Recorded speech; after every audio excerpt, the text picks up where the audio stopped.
26페이지 찾아봐놓고 예, 320페이지 할 차례입니다. 예, 교회론에 관한 이야기인데요. 종교 개혁 시대에 카톨릭과 종교 개혁 세력과의 그 교회론에 관한 충돌 얘기를 하고 있어요. 어떻게 조정이 되고 있는가 좀 이해해 볼 필요가 있는데 아주 좋은 본문이라고 생각합니다. 자, 종교 개혁은 한번 시작해 봅시다. 어디 저기 예, 정한래 목사님부터 시작해 예. 볼까요? 예. 종교개혁은 4세기 말과 5세기 초의 위대한 기독교 저술가였던 아우구스티누스의 중요성을 새롭게 강조한 지성적 분위기 속에서 일어났다. 그런 분위기는 1506년에 출간된 아메르바흐 반 아우구스티누스 저작 전집에 잘 반영되어 있다. 그러나 개혁자들의 교회관은 여러 면에서 그들의 약점을 드러냈다. 그들은 경쟁 관계에 있던 두 가지 교회관, 곧 서로 완전히 다른 논리를 펼쳤던 로마 가톨릭 교회와 급진적 종교개혁의 교회관에 맞서야 했다. 로마 가톨릭 교회는 교회를 사도적 교회와의 역사적 영속성을 지닌 가시적인 제도로 간주했고, 급진적 종교개혁은 참교회는 하늘에 있고 세상에 있는 제도는 무엇이든 하나님의 교회로 불릴 자격이 없다고 주장했다. 주류 개혁자들은 경쟁적인 두 가지 견해의 중간 입장을 견지하려고 노력했고, 그 결과로 심각한 모순에 빠져들고 말았다. 네. 그 중세 종교 개혁에서 가장 큰 영향을 미친 고대 저수가가 있다면 이제 아우구스티누스죠.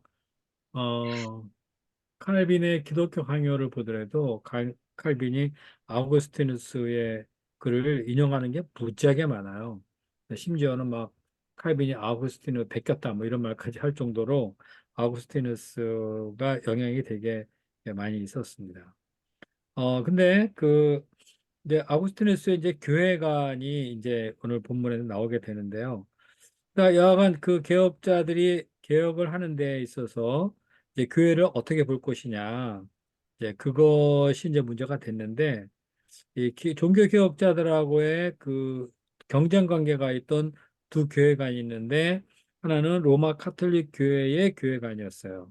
그 로마 카톨릭 교회 교회관은 사도적 교회와의 역사적 영속성, 요걸 중요시하는 거죠. 소위 말해서 뭐 베드로가 초대 교황이었다. 근데 그 이후로 쭉 그 교회는 그 이래로 쭉 역사적으로 계속되어 왔다. 요거를 카톨릭은 되게 중요시해요. 역사성을 되게 중요시하는 거고요. 그다음에 그 급진적인 종교 개혁들, 이제 제스레파야들이죠. 이 사람들은 이 땅의 교회가 워낙 부패했으니까 참된 교회는 오직 하늘에만 있다. 그러니까 이 땅에 있는 교회는 하나님의 교회로 불릴 자격이 없다. 이렇게 얘기를 하는 거예요. 그러니까 종교 개혁자들은 이 두 가지 주장 사이에서 어떻게 자리를 잡아야 되는지 그게 고민이었던 거죠. 자, 계속 봅시다. 자, 1번 이러한 사례 읽어봅시다. 이번 사례 연구에서는 개신교 종교개혁 내에서 발견되는 다양한 형태의 교회론을 살펴볼 생각이다. 이 경우는 도나투스 논쟁과 놀라운 정도로 비슷하다. 루터는 당시 교회가 기독교 복음의 핵심인 은혜의 교리를 상실했다고 판단했다. 그는 약간 주저하면서도 카톨릭 교회가 이 교리를 상실한 탓에 참된 기독교 교회로 간주할 만한 정당성을 잃고 말았다고 결론지었다. 카톨릭 교회는 그런 주장을 펴주었다. 그들은 루터가 교회와 아무런 연관성이 없는 사당을 만들고 있다고 생각했다. 그들에 따르면 루터는 분열주의자였다. 아우구스티누스가 분열을 단죄하지 않았던가? 그는 루터가 깨뜨리려고 위협하는 교회의 일치를 크게 강조하지 않았던가? 여기에서 16세기에 불거진 교회론 논쟁에서 중요한 역할을 했던 역사적 정황이 발견된다. 즉, 종교개혁은 어떤 점에서는 4세기 도나투스 논쟁이 재현된 것으로 볼 수 있다. 네. 루터는요, 당시 개혁할 당시에 로마 카톨릭 교회가 은혜를 너무 상실했다 이거죠. 그리고 루터가 그 종교개혁할 때 내세운 게 오직 은혜, 오직 믿음 이런 거였잖아요. 그런데 로마 카톨릭 교회 같은 경우는 오직 은혜 이 얘기 안 하죠. 지난번에 우리 공부했지만은 어, 믿음 하면서도 믿음으로 구원받는다 그러면서도 동시에 그 행위가 또 따라오잖아요. 그죠? 어떻게 의롭다함을 받느냐 이게 떨쳐낼 수 없는 문제거든요. 그러니까 이 로마 카톨릭 교회가 그 당시에는 상당히 인간의 행위, 공로 이런 거를 많이 강조를 했단 말이에요. 그래서 그것 때문에 카톨릭 그 루터도 수도사적인 그런 도를 닦고 가면서 했는데 결국 실패했잖아요. 그러다가 이제 오직 믿음 하면서 오직 은혜가 나온 거죠. 은혜의 교리가 당시 카톨릭 교회가 상실했다 이렇게 해서 예, 이 중요한 거는 은혜로 구원받는 건데, 카톨릭 교회가 그러고 있으니까, 기독교회로서 간주할 만한 정당성을 잃고 말았다. 이런 식으로 이제 얘기를 한 거죠. 근데 카톨릭 교회는 이거를 보고, 이거 루터가 무슨 소리 하고 있느냐. 루터는 왜 이 역사적 교회를 갖다가 분열시키려고 하느냐. 교회라 그러면 역사성이 있어야 되는데, 왜 딴소리를 하고 있느냐. 딴소리 하지 말아라. 이제 이런 얘기죠. 너는 지금 파당을 만들려고 그런다. 그런 얘기한 거예요. 자, 루터는 계속 봅시다. 루터는 아우구스티누스, 신정 목사님. 목점 어디 몇 페이지? 일단, 앙윤선 목사님 먼저 합시다. 예, 루터는 앙윤선 목사 327. 327페이지입니다. 네. 루터는 아우구스티누스의 교회론을 배격하고 그의 은혜의 교리만을 주장하는 것처럼 보였다. 내부에서 바라보면 종교개혁은 아우구스티누스의 은혜의 교리가 아우구스티누스의 교회론에 대해 궁극적인 승리를 거둔 것으로 평가할 수 있다. 아우구스티누스의 사상의 두 측면은 16세기에 서로 양립할 수 없는 것으로 판명되었고, 교회의 본질에 관한 종교개혁의 이해는 바로 그런 갈등 상황 속에서 바라봐야 한다. 네. 아우구스티누스는 상당히 은혜를 강조한 사람이거든요. 그런데 중세교회는 은혜의 교리를 상실했다고 보는 거죠. 그런데 또 아구스티노 사상에 의하면은 교회는 어떤 일이 있어도 분열이 되면 안 된다. 이러니까 그 소위 말해서 은혜를 강조하는 그러한 그 아구스티노 사상과 분열되면 안 된다는 이것이 종교 개혁 시대에 이렇게 충돌이 일어나 버리게 된 거예요. 그래서 어느 편을 들어야 되는가? 결국은 내부에서 바라보면 두 번째 줄이요. 종교개혁은 아우구스티누스의 은혜의 교리가 아우구스티누스의 교회론을 이긴 것처럼 이렇게 돼 있어요. 오직 은혜로 이제 진행돼 나가잖아요. 이제 벤자민 워필드가 한 말인데요.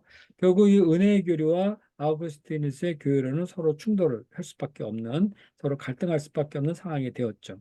자, 그 다음 봅시다. 루터는 신정민 목사님. 루터는 1519년 아니야, 아니다. 거기가 아니라, 루터는 마지못한 태도로 어쩔 음, 수 없는 분열의 길을 걸었다. 그는 학문적인 차원에서 개혁을 시도했을 때만 해도 분열을 극도로 혐오했다.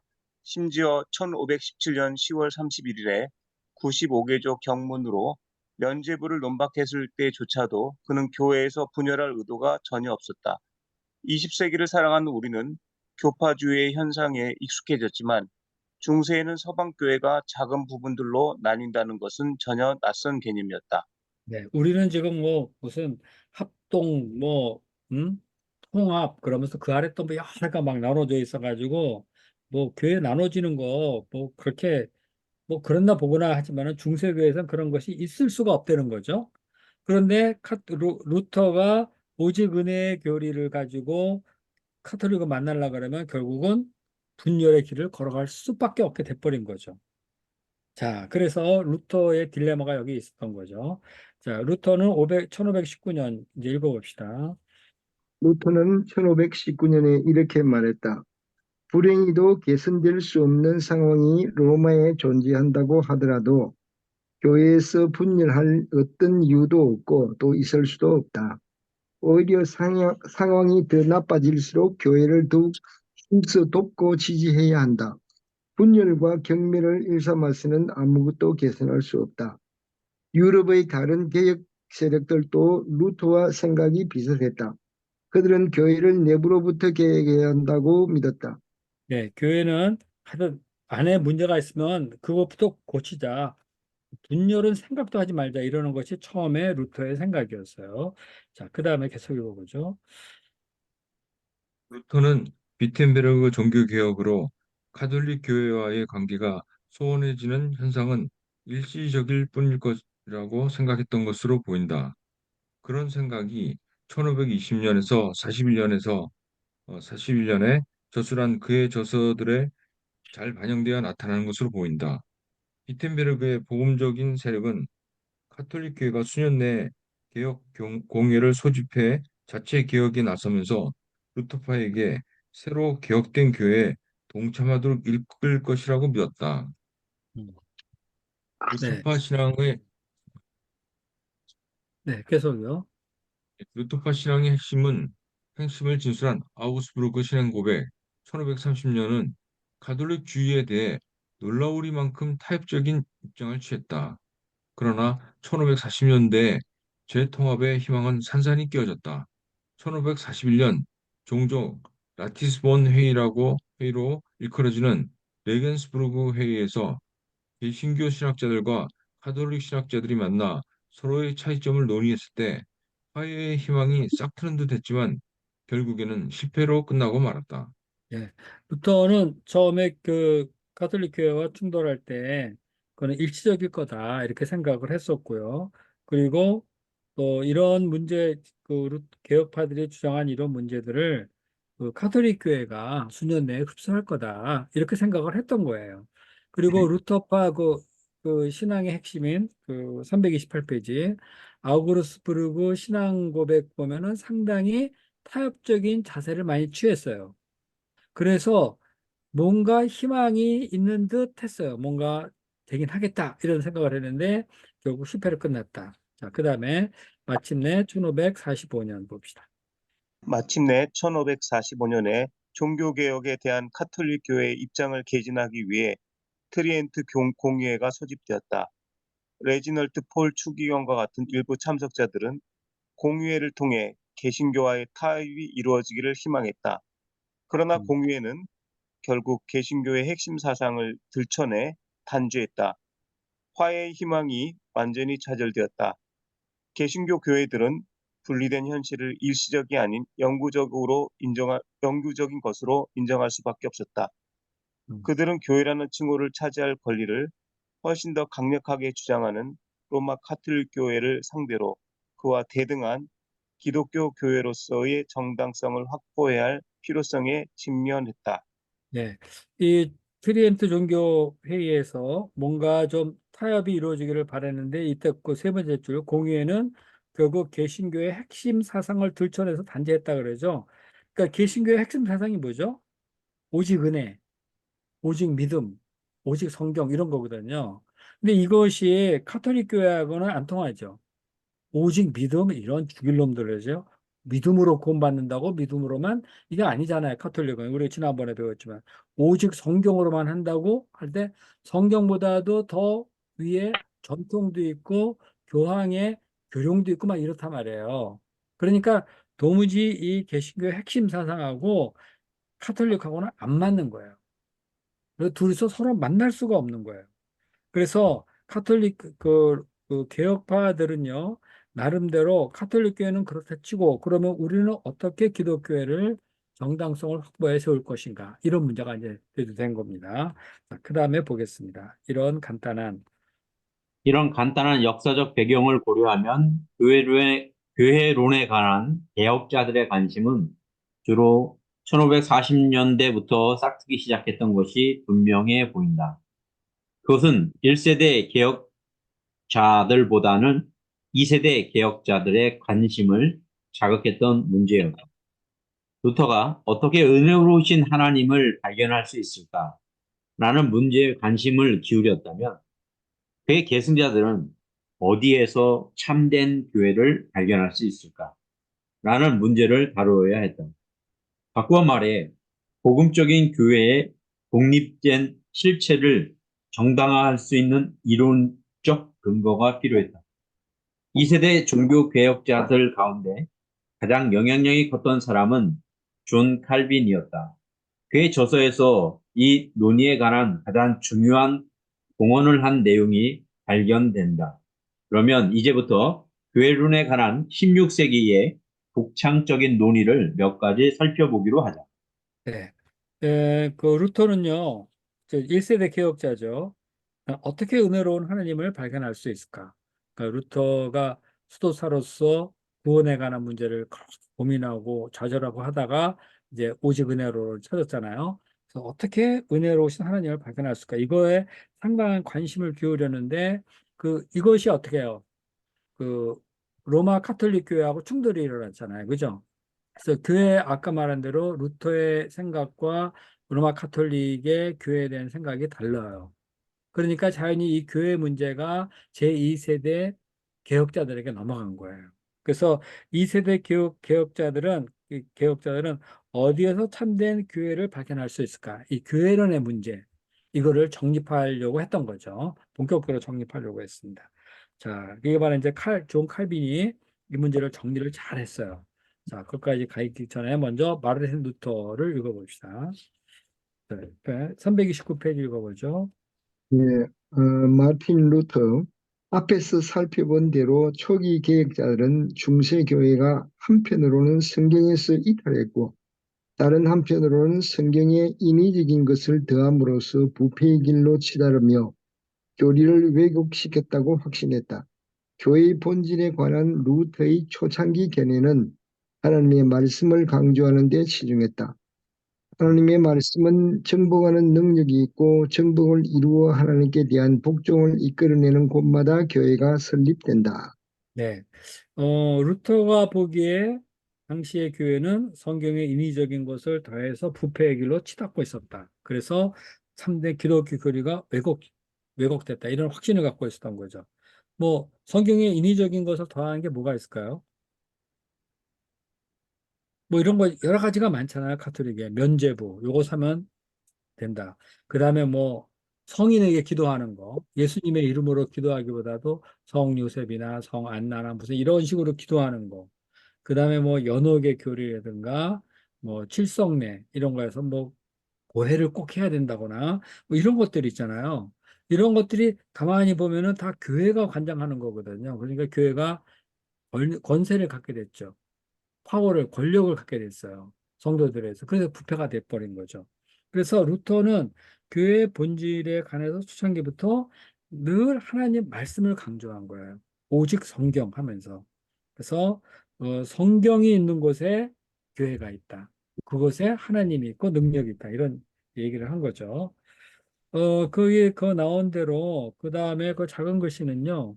안 읽어도 될 것 같아요. 여기는 어, 말씀에 대한 강조가 나와 있는 거예요. 자, 그 다음에 루트의 견해는 그 다음으로 넘어갑시다. 작은 것이 넘어가고요. 루터의 견해는 참 교회를 확립하는 일과 관련해 하나님의 말씀이 중심적인 역할을 해야 한다고 강조한다. 따라서 주교 제도는 교회의 존립을 옹이하는데 꼭 필요하지 않지만 복음의 설교는 교회의 참된 정체성의 확립에 꼭 필요하다. 말씀이 있는 곳에 믿음이 있고 믿음이 있는 곳에 참 교회가 있다. 보이는 교회는 말씀의 설교로 확립된다. 복음 위에 건설되지 않은 인간의 모임은 그 무엇도 하나님의 교회임을 주장할 수 없다. 초대교회와의 역사적인 연속성만으로는 교회로서의 정당한 자격 요건을 갖추기에 부족하다. 이처럼 교회에 대한 루터의 이해는 역사적이라기보다는 기능적이다. 교회나 교회의 직분자에게 정당성을 부여하는 것은 사도적 교회와의 역사적 영속성이 아닌 신학적 영속성이다. 사도들로부터 역사적으로 파생한 제도의 일원이 되는 것보다 그들이 전했던 것과 똑같은 복음을 전하는 것이 더 중요하다. 네, 지금 읽은 거 두 번째 줄 보면요. 따라서 주교 제도는 교회 존립을 옹호하는데 꼭 필요하지는 않지만, 그러니까 뭐 있으면은 교회가 조직이니까 어떤 조직이 있겠죠. 제일 위에 교황이 있고 그 아래 추기경이 있고 뭐 여러 가지 계급들이 있을 거 아니에요. 그죠? 이런 것은 교회가 세워지는, 조직으로서 세워지는데 필요하죠. 필요한데 꼭 그런 것이 없다 하더라도 복음 설교만 있으면 교회는 세워질 수 있다. 그러니까 참된 교회의 정체성은 제도에 있는 것이 아니라 복음 설교에 있다.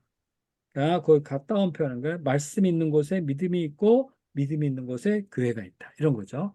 누구든지 나가서 뭐 어떤 직분이 없더라도 하나님 말씀을 전해서 그 사람들이 그 말씀을 듣고 모여서 믿음의 공동체를 이루면 그건 교회예요. 우리 개념은 그거죠. 네, 루터가 얘기하는 개념이 이제 우리가 생각하는 그런 겁니다. 그러니까 교회라는 것은 뭐 역사적 영속성 뭐 이런 거 뭐 1대 교황, 2대 교황 뭐 그것이 이어져서 이게 오늘까지 왔으니까 이게 교회다. 뭐 하나는 그런 식으로 얘기하지 말자. 이제 루터의 얘기는 그런 거예요. 그러니까 교회라는 것은 역사적이라기보다 기능적이다. 무슨 말이냐면은 말씀을 전파해서 사람들이 믿음을 갖고 모여서 기도하고 찬양하고 이러는 거를 이제 교회라고 보는 거죠. 자, 그다음 보죠. 네, 이렇게 보는 거예요. 제도의 그러니까 사도로부터 역사적으로 파생한 제도의 이론이 되는 것보다는 그들이 전했던 것과 똑같은 복음을 전하는 것. 이게 중요하다. 그러니까 철저하게 말씀 중심이죠. 자, 그렇다면 이제 급진적인 종교 개혁은 어떻게 교회를 말하는가 한번 봅시다. 자, 세바스티안 급진적인 프랑크. 종교개혁. 네? 세바스티안 프랑크와 네. 같은 급진적 개혁자들은 사도적 교회가 콘스탄티누스의 황제의 회심을 통해 국가와 밀접한 관계를 맺음으로써 타협의 길로 기울었다고 주장했다. 프랑크는 참 교회는 사도시대 이후로 사라졌다는 급진주의의 특정한 견해를 피력했다. 그가 음, 자주 거론했던 외적인 것들은 그가 부패했다가 간주했던 성례를 비롯한 외적 의식들을 가리킨다. 참 교회는 그리스도께서 영광 중에 재림에 흩어진 백성들을 불러 모아 자신의 나라로 데려가실 종말에야 비로소 모습을 드러낼 것이다. 그때가 오기까지 참 교회는 감추어져 있다. 네, 이렇게 생각한 겁니다. 그러니까 이 급진주의자들은요, 교회가 부패했다. 그러니까 콘스탄티누스 황제가 그 기독교를 국교 삼고, 그 다음에 자기도 크리스찬이 됐잖아요. 그죠? 그러니까 크리스찬이 되니까, 이거 황제가 크리스찬이 되니까 교회를 나가니까 그 아래에 있는 여러 신하들도 자기가 믿던 안 믿던 그냥 막 교회를 다니기 시작했잖아요. 그래야 출세를 하니까. 그러다 보니까 교회가 어떻게 됐어요? 이게 믿는 사람, 안 믿는 사람 뭐 그냥 막 섞여버린 거죠. 그래서 초대교회의 그 순수성 있죠. 핍박을 받고 막 목숨을 걸고 지켜냈던 그 순수한 믿음이 콘스탄티누스 대제가 회심하고 나라와 밀접한 관계를 맺으면서 그 교회가 사라져 버렸다는 거예요. 그러니까 사도 시대 이후에 참교회는 없어졌다. 그러니까 세상에 참교회는 없다. 참교회는 예수님 오실 때에 예수님이 흩어진 백성들 불러 모아 자기 나라로 데려가실 때야 비로소 참교회가 모습을 드러낼 것이다. 이렇게 생각한 겁니다. 무슨 말인지 알겠죠? 우리는 기독교가 국교화되고 그러면 기독교의 승리다 이렇게 막 얘기를 하잖아요. 그죠? 겉으로 보기엔 승리인데 내면적으로 보면은 기독교가 본격적인 부패를 걷기 시작하는 것은 교회가 정치와 이렇게 관계를 맺으면서 정치 세력이 교회에 들어오면서 이제 교회가 부패돼 버린 거죠. 교회가 나라의 이제 비호를 받으니까 이제 막 목숨 고 투쟁할 일도 없고 그래서 이제 잘 먹고 잘 사는데 이제 관심을 갖고 출세하는데 관심을 갖고 이런 데 많이 기울었어요. 그래서 교회가 많이 부패돼 버린 거죠. 그래서 상교회는 없다 이런 식이에요. 자, 거기 아래도요. 그 작은 것이 아니고도 될 것 같아요. 자, 급진적인 개혁자들은 오른쪽 봅시다. 331페이지. 급진적인 개혁자들은 대부분 오직 성경으로 라는 원칙을 철저하게 적용했을 뿐 아니라 제도 교회에 관해서도 일관된 견해를 피력했다. 그들은 참 교회에는 하늘에 있고 땅에는 그것을 제도한 모조품만 존재한다고 믿었다. 네. 루터는 이런 급진적인 입장에 직면해 두 가지 난제를 해결해야 했다. 교회를 제도가 아닌 복음의 설교로 정의한다면 자신의 견해가 급진주의자들과 다르다는 것을 어떻게 구별할 수 있는지가 문제였다. 그 자신도 광신자들, 루터가 급진주의자들을 가리킬 때 사용했던 용어, 광신자들이 말씀과 성례를 부인하지만 않는다면 그들이 지배하는 곳에서도 교회는 거룩하다고 말했다. 그는 자신의 상황을 둘러싼 정치적 현실을 의식하고 제도교회의 필요성을 주장하고 나섰다. 루터는 전통에 호소함으로써 오직 성경으로라는 원리에 함축된 급진적인 의미를 완화시켰던 것처럼 교회를 역사적인 제도로 간주해야 한다고 주장함으로써 참 교회의 본질에 관한 자신의 견해에 함축된 급진적인 의미를 완화시켰다. 교회 제도는 하나님이 정하신 은혜의 수단이다. 그러나 루터는 교회가 가시적이고 제도적이라고 주장함으로써 급진주의자들을 논박했지만 그런 자신의 견해를 카톨릭과 구별하기가 어려운 문제에 복잡했다. 네, 이제 그는 이해가 됐죠? 이 광 문제를 분명하게 의식했다.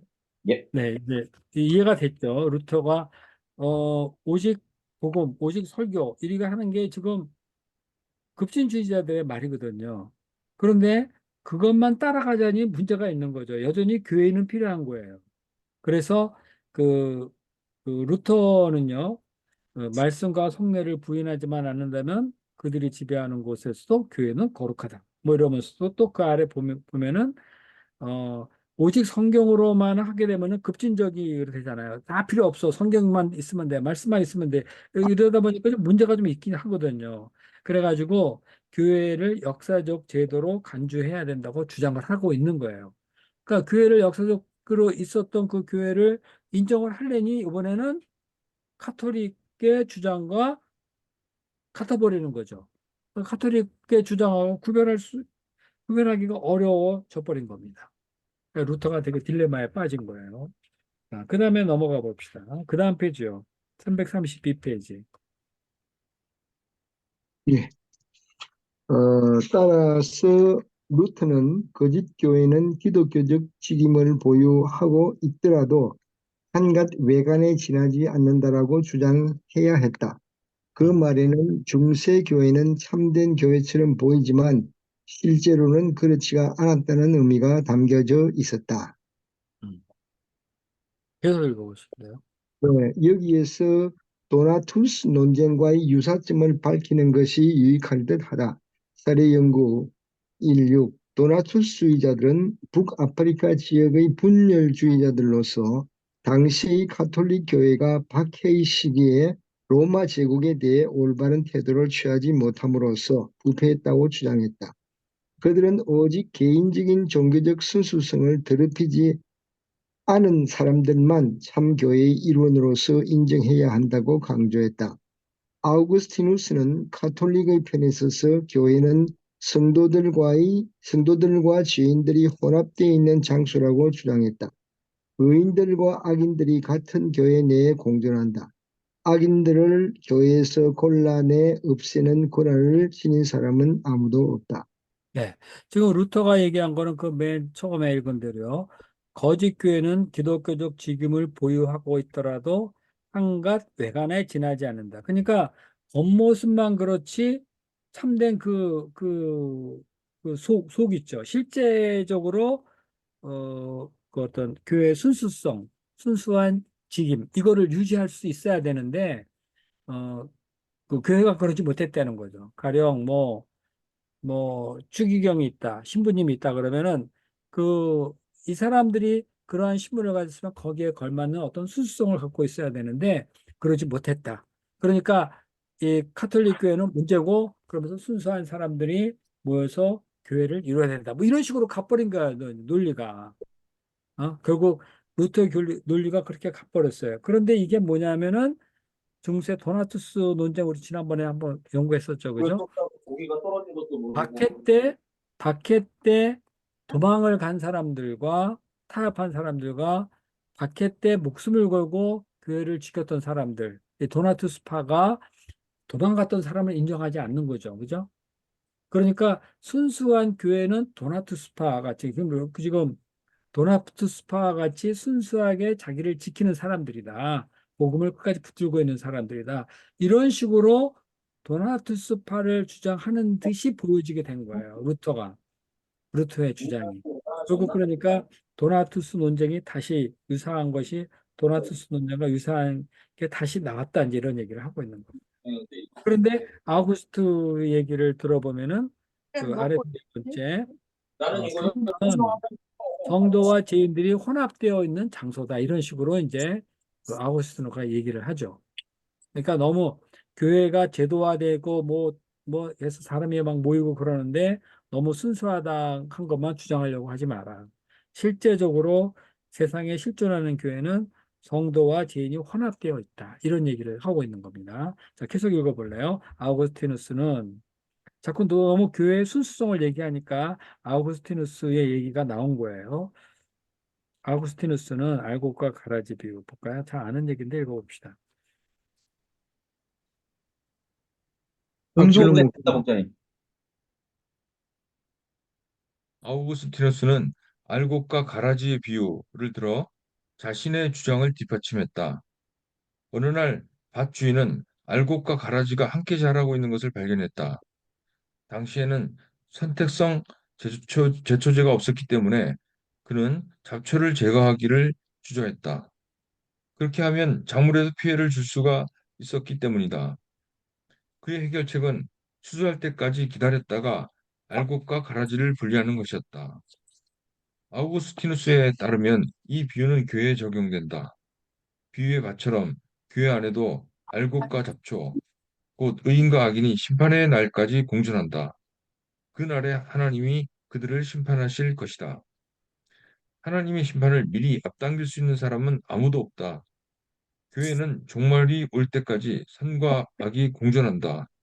아우구스티누스는 교회에 적용된 카톨릭, 문자적으로 전체라는 뜻이라는 용어는 성도들과 죄인들이 혼합되어 존재한다는 의미를 지닌다고 주장했다. 네.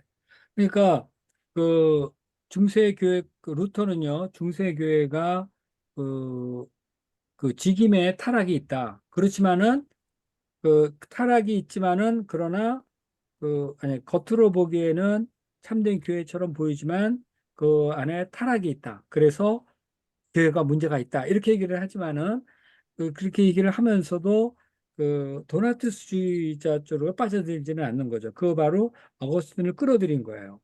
그러니까 교회는 잘못되어 있기는 하지만 교회가 잘못되어 있기야 지금도 잘못되어 있고 뭐 그런 게 있기는 하지만 그럼에도 불구하고 거기에는 참된 신자가 있다. 이런 식의 알곡과 가라지 얘기를 가지고 온 거예요.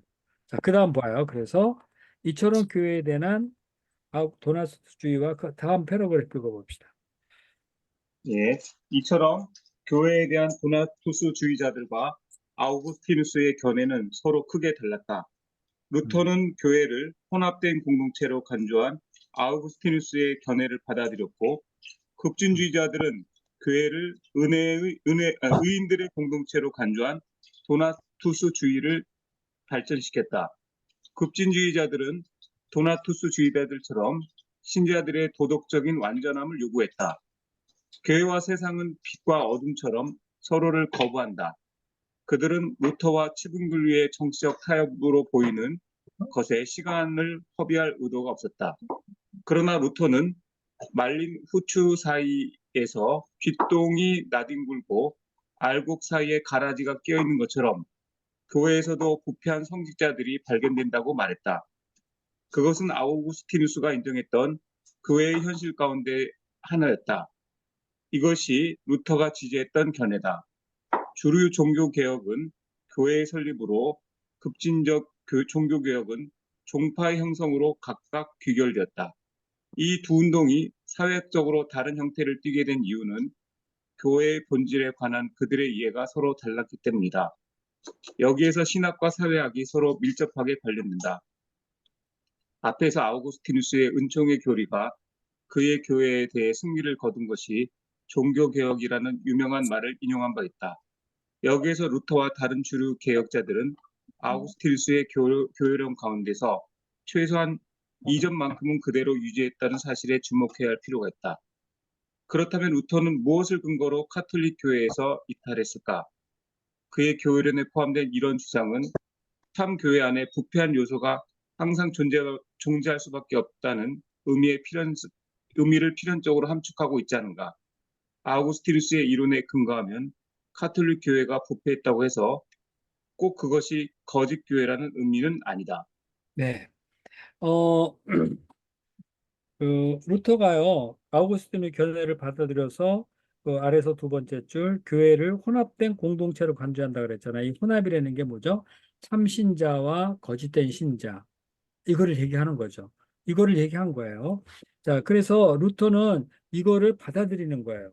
급진주의자들은 말도 안 돼 하면서 순수한 완전한 도덕적으로 완전한 교회만을 생각하고 있는데, 그 루터는 현실적인 면으로 돌아온 거예요. 그렇지만 로마 교회의 역사성의 문제를 가지고 로마 교회를 그러니까 로마 교회의 역사성의 문제에 빠져들지 않고 로마 교회라 하더라도 역사적인 그 교회라 하더라도 그 안에는 여전히 부패된 사람들도 있을 수 있다. 이렇게 얘기를 한 거죠. 그래서 카톨릭 교회가 맨 아랫줄이요.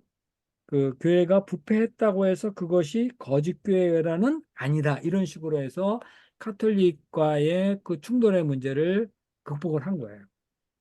카톨릭이 역사성만 자꾸 얘기하니까 그거를 가지고는 자기가 지금 오직 은혜를 갖고 얘기가 안 되거든요. 충돌이 일어나거든요.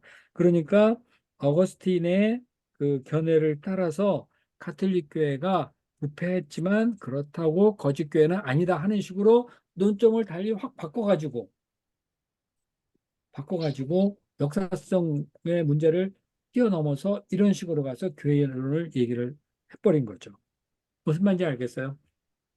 교회 문제를 그러니까 카톨릭 교회를 인정할 것이냐 말 것이냐 인정 안 할 수도 없고 이런 고민이 있잖아요. 그죠? 교회가 있어야 되잖아요. 그러니까 이 교회라는 문제를 어떻게 볼 것이냐 카톨릭의 문제가 있지만 그러나 그렇다고 해서 그게 거짓된 교회는 아니다. 이런 식으로 하면서 역사성을 뛰어넘어 버린 거예요.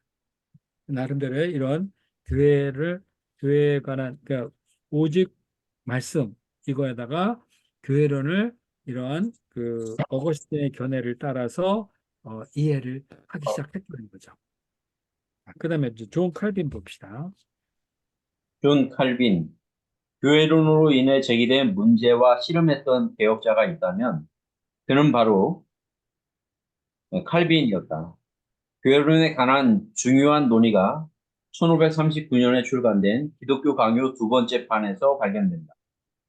칼빈은 첫 번째 판에서도 1536년 이 문제를 다루었지만 그때는 교회를 운영했거나 책임진 경험이 거의 없는 상태였다. 이것이 이상하게도 그의 논의에 초점이 없는 듯 보이는 이유다.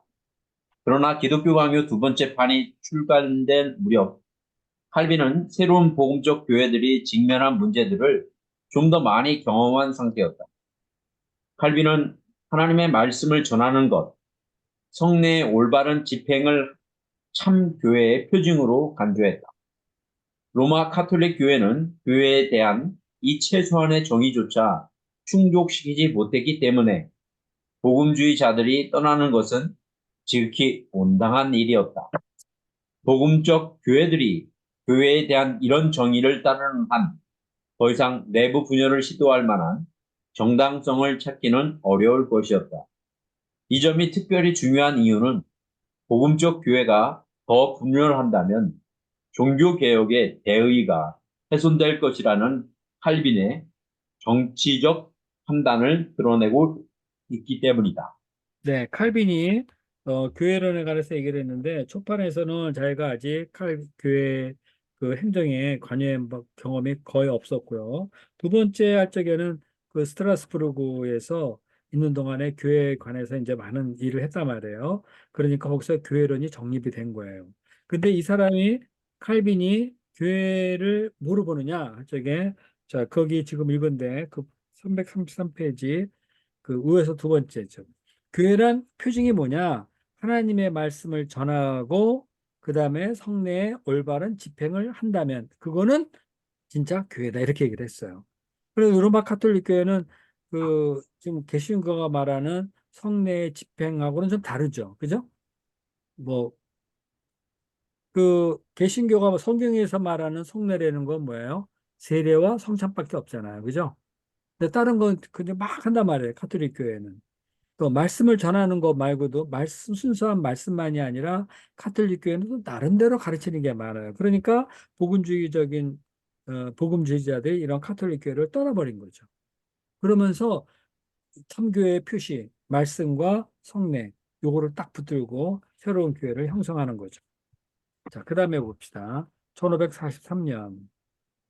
1543년 칼빈은 교회 행정의 경험을 상당히 많이 쌓게 되었다. 그런 일을 특히 그가 스트라스부르에 머무는 동안에 주로 이루어졌다. 스트라스부르 종교계에게 치성적인 원동력이었던 마르티 부처는 교회 행정가로서 명성이 자자했는데 그가 개인적으로 미친 영향력이 칼빈이 나중에 확립한 교회론에 반영된 것으로 추정된다. 목사, 교사, 장로, 집사라는 네 가지 직임은 물론 보이는 교회와 보이지 않는 교회를 구별하는 것도 모두 부처에게서 기원한 것으로 보인다. 그렇지만 교회의 권징을 교회의 본질적인 특징, 전문 용어로는 표지 또는 표징으로 제시한 부처의 사상은 칼빈에게서 발견되지 않는다. 칼빈은 1536년판 기독교 강요에서 교회의 확실하고 분명한 표징 가운데 본이 되는 삶을 포함시켰지만 나중에 불간된 인쇄본들에서는 하나님의 말씀을 올바로 전하는 것과 성례의 집행을 강조하는 데 초점을 맞추었다. 권징은 교회의 신경체제를 강화하지만 그리스도의 구원 교리는 교회의 심장과 영혼을 굳세게 한다고 네. 생각했던 듯하다. 네, 칼빈이 그 교회론을 세우는데 영향을 줬던 사람이 마르틴 부처라는 사람 여기 나오죠? 부처. 이 사람이 교회 행정가이기 때문에 아주 뛰어나요. 그래서 교회론을 확립하는데 도움이 됐어요.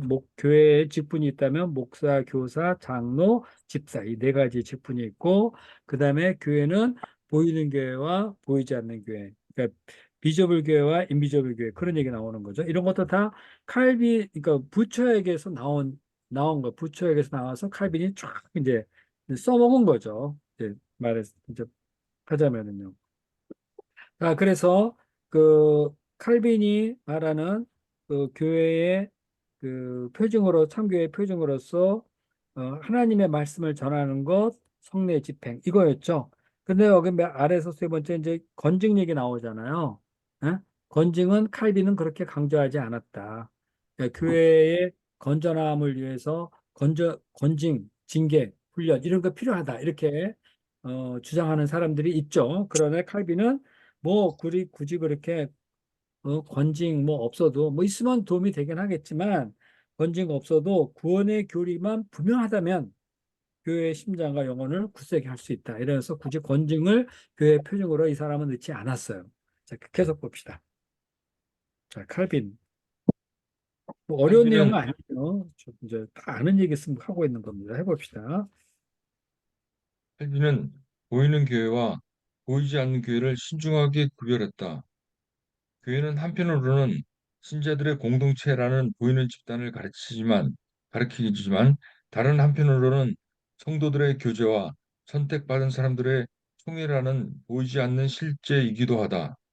음, 교회는 보이지 않는 측면에서는 오직 하나님만이 알고 계시는 선택받은 사람들의 총회이고 보이는 측면에서는 세상에 있는 신자들의 공동체이다. 전자는 오직 선택받은 사람들로만 구성되고 후자는 성과 악, 선택받은 자들과 유기된 자들을 모두 포함한다. 전자는 믿음과 소망의 대상이고 후자는 현재적 경험의 대상이다. 칼빈은 비록 보이는 교회가 약점을 지니고 있더라도 그리스도의 몸인 보이지 않는 교회를 위해 기꺼이 존중하는 마음으로 헌신하는 것이 모든 신자의 의무라고 강조하였다. 물론 그렇다고 하더라도 예수 그리스도를 머리로 하는 하나의 실제, 곧 하나의 교회만이 존재할 따름이다. 네, 그 후자는 성각, 선택받은 자, 유기자들이 포함되어 있다 그랬잖아요. 우리가 지금 보는 눈에 보이는 이런 교회, 일요일이면은 사람들이 쭉 모여서 예배를 드리는 그 교회. 그 교회에는 선택받은 자들도 있고, 나름 그래도 하나님을 내가 믿어봐야지, 뭐 하면서 친구 따라온 사람도 있고, 그냥 한번 거듭나지 않아도 나도 신앙이 갖고 싶어 이러면서 뭐 들어온 사람도 있고, 별 사람이 다 있거든요. 그러니까 이런 후자의 교회가 소위 말해서 눈에 보이는 교회죠. 눈에 안 보이는 교회는 순수한 사람들의 모임이고요. 그래서 눈에 보이는 교회는요, 이렇게 그 선택받지 않은 사람, 유기된 자들도 포함되어 있어요. 거기 보면은 아직도 별 희한한 사람도 교회에 막 있잖아요. 막 난동을 피고 막 교회를 막 목사 욕하고 막 그런 별 사람들 다 있어요. 그런데 교회가 그런 점에서 보이는 교회가 약점을 가지고 있기는 해요. 그러나 보이지 않는 교회를 위해서 그 신자들은 그 보이지 않는 교회 원들이 그 교회 안에 있거든요. 그러니까 신중하게 존중하는 마음을 가지고 어, 보이는 교회의 신자들은 자기 의무를 다해야 된다는 거예요.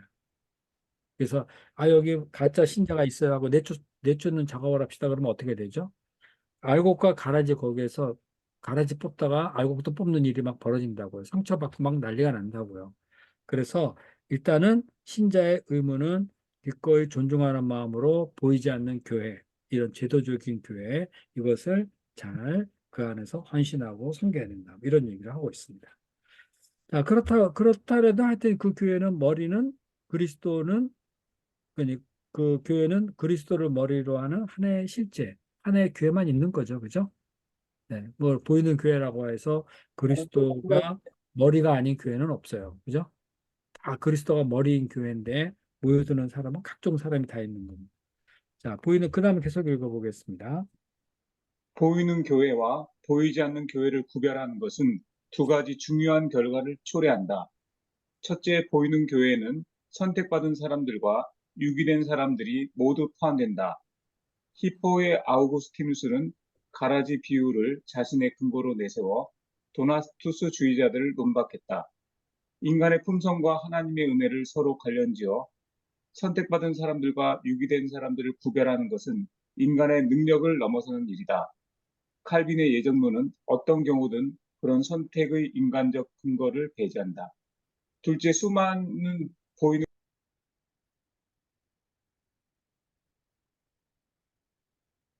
목사님 음소거 된 상태에서 읽고 계세요. 음소가 됐어. 신장면 목사님. 수많은 칼빈, 이런 이유로 칼빈은 교회의 진리를 판단할 수 있는 객관적 기준을 분명하게 밝혀야 할 필요성을 인식했다. 두 가지 판단 기준이 명기되었다. 하나님의 말씀이 순수하게 선포되어 들려주고 성례가 그리스도께서 제정하신 대로 집행되는 것이면 어디에나 교회가 존재한다고 확신할 수 있다. 참 교회를 구성하는 것은 교인들의 자질이 아닌 올바른 은혜의 수단의 존재 여부다. 이런 사실이 교회의 표징에 관한 개신교의 주된 입장을 피력한 칼빈의 진술 안에 분명하게 드러나 있다. 네, 이게 어거스티누스의 가라지 비유 얘기 있죠. 그래서 도나투스주의적인 생각은 버려야 된다 이렇게 얘기를 하고 있고요. 그다음에 그 교회가 순수한 교회가 되기 위해서는요. 거기 지금 막 읽은데 하나님의 말씀이 순수하게 선포되어지고 성례가 그리스도께서 제정하신 대로 집행되는 곳이면 어디나 교회가 존재한다 이렇게 얘기했죠. 그죠? 참 교회를 구성하는 것은 교인들의 자질이 아닌 올바른 은혜의 수단이 거기 있는가 없는가 이거를 보는 거예요. 그러니까 내가 어떤 교회를 갔는데 이 교회가 제대로 된 교회냐 할 적에 사람을 만나보면서 판단할 수는 없어요. 예? 그 사람이 어떤 사람인지 모르거든요. 유기된 그냥 교회 다닌다고 하지만 이상한 사람도 있고 그러거든요. 소위 말해서 아직 구원받지 못한 사람도 있어요. 그러니까 이 교회가 진짜 내가 다닐 만한 교회인가 참교회인가 아닌가 하는 것을 알려면 사람을 만나보지 말고 거기에서 하나님 말씀을 선포하느냐. 그 다음에 성례를 시행하느냐. 요거를 보고 진짜 교회냐 아니냐를 따져보자는 거예요. 자, 성례가 왜 중요하죠? 성례가 교회의 표징으로서 왜 중요한 거죠? 예수님이 하라 그래서 해서 중요한가요? 무슨 하라 그랬죠. 행하라 그랬죠. 해서 지키라 그랬어요. 왜 중요한 거죠, 성례가? 왜 참 교회의 눈에 보 표시가 돼? 눈에 보이는 복음의 선포라서 그런가요? 눈에 보이는 복음의 선포라서 그런가요? 네. 아니, 성례는 뭐를 말하는 거죠? 교회 예수님의 공동체를. 십자가를 상징하는 거예요. 응? 예수님의 십자가를 상징하는 거예요. 이것은 내 피다. 이것은 내가 살이다. 내가 너희를 위하여서 찢어진 이 살이다. 이것은 내가 너희를 위하여 흘리는 피다. 이렇게 됐잖아요. 그러니까 십자가의 그 은혜가 성례에 완전하게 합죽되어 있는 거예요. 성례를 행하면서 예수님의 희생, 십자가의 희생을 말하지 않을 수는 없어요. 예? 성례는 우리의 구주이신 예수님의 십자가의 피 흘리심, 찢기심을 얘기한단 말이에요. 그러니까 교회의 핵심이 뭐예요? 예수님의 십자가 아니에요. 그러니까 말씀만 빡 전해가지고 그것으로 충분하지 않고 좀 더 확실하게 주님이 가르쳐 주신 복음을 전해야 되지만 좀 더 확실하게 예수님이 우리 죄를 위하여 죽으셨다는 그 은혜를 우리가 함께 나눈다는, 우리는 함께 예수님의 피의 은혜를 나눕니다 하고 잔을 마시고 떡을 나누어 먹는 이런 것이 있을 때 거기에 참여하는 사람은 누구예요? 정말 예수님을 구주로 영접한 사람들이죠. 그렇다는 점에서 하나님의 말씀과 성례가 있을 때 그것을 참교회다. 이렇게 얘기를 하는 거예요. 그죠? 예. 아무리 말씀을, 말씀을 전할 때, 믿음은 뭐 불가능이 없습니다. 산을 옮기는 믿음을 우리가 가집시다. 막 외쳐도 있잖아요. 예수님의 십자가에 대한 분명한 가르침, 이 성례의 시행이 없다면 그건 의심해 봐야 돼. 여기는 맨날 뭐 신념의 마력을 말하나? 믿으면 다 됩니다. 뭐 이런 얘기만 하고, 우리가 서로 용서해야 됩니다 하고, 뭐 도덕적인 얘기만 하고, 그래가지고는 안 되는 거죠. 왜 용서를 해야 되는가 하려면 예수님의 십자가를 얘기해야 되고, 정말 우리가 예수님의 십자가의 피의 공로를 사모하고 덧입은 자라면은 성례를 행하면서 참여해야 돼요. 그때 십자가에 예수님의 피와 살을 나누면서 미워했던 사람하고도 어제 싸웠던 사람하고도 같이 예수님의 십자가의 그 상징인 그 피와 그러니까 장과 떡을 함께 나누면서 어제 싸웠던 걸 회개하는 거죠. 예수님의 십자가 앞에서 그 피의 은혜를 나누면서 그죠? 그러니까 이 성례를 행하냐 안 행하냐 이거 무지하게 중요한 겁니다.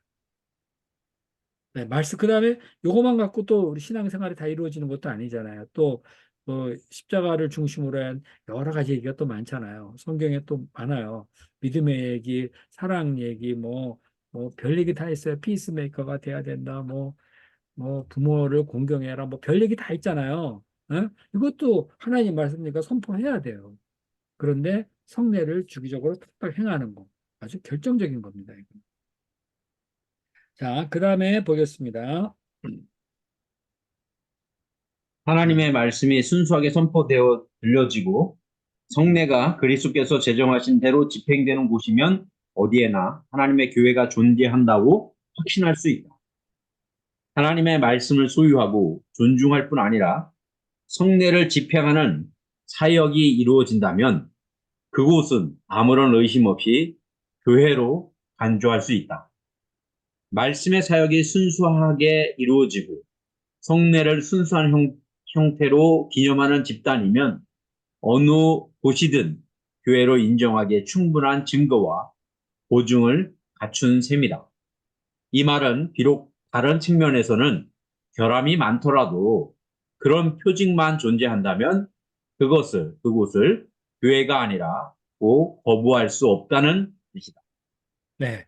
여러 가지 좀 부족한 점이 많더라도요. 말씀 선포가 있고 성례가 행해지고 있다. 그러면은 교회다. 이렇게 해서 그걸 존중해주고 그 교회는 섬겨야 되는 거죠.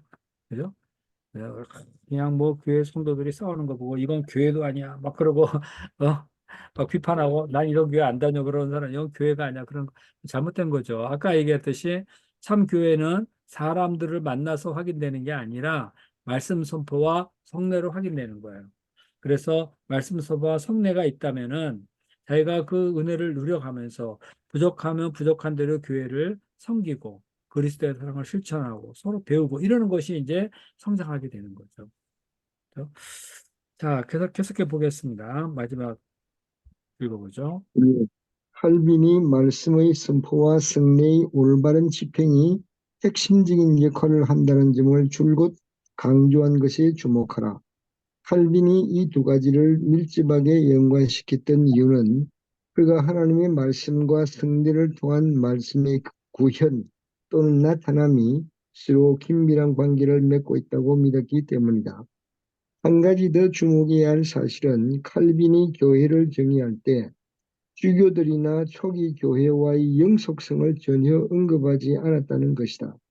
칼빈에게 그러한 것들은 유익할지는 모르지만 결정적인 요인이 될 수는 없었다. 진정으로 중요한 것은 교회가 신약 성경에 기록된 사도들의 가르침을 믿고 전해야 한다는 것이었다. 네, 마지막 줄이 이제 제일 중요한 거죠. 말씀, 그 위에서 세 번째 줄, 하나님의 말씀과 성례를 통한 말씀 구현이 서로 긴밀한 관계를 맺고 있기 때문이다는데, 성례를 통한 말씀 구현, 이렇게 돼 있죠. 예수님의 성례는 이것은 내 피고 이것은 내 살이다 주실 때, 십자가의 그 핵심적인 기독교의 핵심이 뭐르죠? 성례로 구현되는 거죠. 그죠? 이 성례라는 거는 참 되게 신비스러운 겁니다. 하지만 예수님이 뭐 하나님이 뭐 유월절 어린 양 거기서부터 시작을 하셨지만 예수님의 이 십자가 대속의 은혜, 교회의 하나됨을 위하여서 예수님이 성례를 제정하신 것, 이거는 되게 아주 엄청난 지혜고 아주 놀라운 거예요. 네, 교회냐 아니냐 여기서 딱 확인이 되는 거예요. 그래서 말씀이 하나님이 말씀하신 모든 것들이 무엇인가로 나타나야 된다면 성례로 나타나야 된다. 이런 식이죠. 그죠? 예수님의 십자가에서 모든 성경적 교리들이 쫙 나오잖아요. 그죠? 성경이 해석돼야 되잖아요. 마찬가지로 하나님의 말씀이 있다면은 그 말씀의 구현으로서 성례가 있어야 됩니다. 자, 됐습니다. 자, 그래서 이제 결국 루터가 그 급진적인 개혁주의자들 이야기와 그다음에 로마 카톨릭의 그 역사적 그런 교회론 이런 것이 충돌이 돼서 방황을 좀 했는데 또 루터가 이렇게 저렇게 변명을 해서 그럴듯하게 교회가 그래도 있어야 되니 뭐 했는데 칼빈이 아주 교회란 하면서 이 말씀 선포와 성례 이거로 정의를 딱 내려버려 가지고 개신교의 교회로는 여기서 딱 더 얘기 안 끝나버렸어요. 응? 지금도 되게 중요하죠. 네, 종교개혁의 이 때의 교회론 이것이 지금도 그 역사적 교회 속에 개신교 속에 흐르고 있습니다. 자, 그 다음에 신학과 천문학 이거 좀 재밌는 부분인데요. 이것도 한번 읽어봅시다. 중요한 내용이 여기 많이 있습니다. 자, 또 한번 이번 시간에 더 끝낼 수 있도록 해봅시다. 자, 해볼까요? 바로 자, 시작해 봅시다. 신학과 천문학 누구? 제가 할까요? 준호 네, 목사님. 정가요? 네. 정가? 저는 예. 종교개혁 시대에 이루어진 가장 중요한 발전 가운데 하나는 자연과학의 중요성이 증대됨으로써 그런 새로운 통찰력과 방법론이 기독교 신학에 잠재적으로 미치게 될 영향이었다. 이번 사례 연구에서는 태양계에 관한 니콜라우스 코페르니쿠스와 갈릴레오 갈릴레이의 견해를 둘러싼 논쟁을 살펴볼 생각이다. 네. 우리가 신앙 그러면은 단순히 이제 신비적으로 생각을 많이 하게 되고 성경을 기초로 해서 모든 것을 이해하려고 하고 그러다 보는데 그랬는데 이 코페르니쿠스, 갈릴레 이런 천문학을 연구한 사람들의 그 말을 딱 들으면 이 사람 말들이 분명히 맞는데 성경하고 이게 이 얘기가 달라진다. 이렇게 되니까 이제 이 문제가 이제 갈등이 있고 막 종교적 핍박도 오고 막 그러는 거 아니에요. 그 얘기를 좀 하겠다 이런 얘기입니다. 자, 신학과 천문학 이야기입니다. 자, 1543년 해봅시다. 1543년 5월 마침내 니콜라우스 코페르니쿠스의 천체의 회전에 관해가 출간되었다. 오래된 전승에 따르면 이 책은 코페르니쿠스가 사망했던 그해 5월 24일 직전에 출간되어 그가 볼 수 있었다고 한다. 이 책은 태양계의 태양 중심설을 제시했다. 코페르니쿠스는 지구와 다른 행성들은 태양계 중심에 멈춰 있는 태양의 주위를 회전한다고 주장했다. 물론 달이 지구 주위를 돈다는 것에는 모두가 동의했다. 이 네, 견해는 태양과 행성들을 비롯해 모든 천체가 지구 주위를 돈다는 옛 견해와는 사뭇 달랐다. 네, 이 그 코페르니쿠스 이게 이 사람들 이거 엄청난 수학자, 과학자고 수학자죠, 그죠? 예? 케플러의 법칙 이거 얘기 막 계산하는 거 얘기를 들어보면은 야 어떻게 이러지? 하면서 저기 어떤 책을 보니까 뭐지? 우주는 수학이다 이런 얘기를 하잖아요. 그리고 또 뭐 그 막 영어 오펜하이머 보니까 그 원자 폭탄 만들어내는데 완전 수학 얘기만 하고 있더라고. 뭐. 나는 수학 실력이 없어 그거 못하겠어. 네가 수학 잘하니까 연구해봐. 그래가지고 계산해내가지고 그 원자 폭탄을 만들어내는 그 과정이 있고 막 그렇더라고요. 근데 여기서 잠깐 있잖아요. 우리가 이거를 화면 공유해서 잠깐 하나만 봅시다. 화면 공유해서 요거 한번 봅시다. 요거 보여요? 아니, 아니요. 아, When you 보여요. trace out all of that movement, 네, you can 요거. see our planet spiraling through 처음부터 다시 space 봅시다. and beautifully organized. If you thought that this was how we moved through our solar system, you'd be wrong. In reality, it looks a lot more like this. The Earth moving around the sun in a coarse screw shape, and the rest of the planets are doing the same. How is this possible? Well, for one, our entire solar system rotates around our Milky Way galaxy at an insane 220 kilometers per second. Not only that, our entire solar system plane is tilted forward about 60 degrees in reference to our galaxy's plane. When you trace out all of that movement, you can see our planet spiraling through space in beautifully organized chaos. So if you think about it, Earth is not only our planet, but it's also kind of a spaceship. If you thought that this was how we moved through our solar system, 자, 여기까지. 지금 우리가 평면으로 보면은 지구 주위에 그 어? 수금지와 목도 천해. 수금지와 목도 천해명이 이렇게 팍 돌잖아요. 그런데 이렇게 일정한 간격을 거리를 두고 돈단 말이에요. 근데 태양이 움직여요. 태양이 움직이는데 그 일정한 간격으로 그리고 돌면서 태양이 움직이는 걸 따라가는 거야, 이렇게. 이게 그러니까 그 나선형 구조가 막 나온 거죠. 야, 신기하다. 어떻게 저런 게 어떻게 움직이는 태양계. 그러면서 질서를 그대로 유지하고 나가는 게 너무 신기하잖아요. 그죠? 이게 과학자들이 기가 막힌 일들을 정말 많이 했어요. 이걸 어떻게 찾아냈는가. 자, 약간 이런 과학 얘기를 좀 하고 있는 거예요. 자, 봅시다. 중세 신학자들은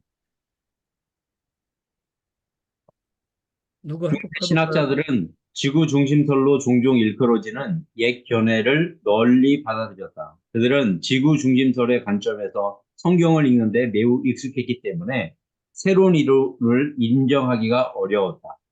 코페르니쿠스의 이론을 옹호하기 위해 출간된 초창기의 저서들은 두 가지 문제를 다루어야 했다. 바로 열고 예를 들면 레티쿠스의 성경과 지구 운동에 관한 논문은 성경과 코페르니쿠스의 이론의 상관관계를 솔직하게 다룬 것으로 알려진 가장 초기의 저서로 널리 인정된다.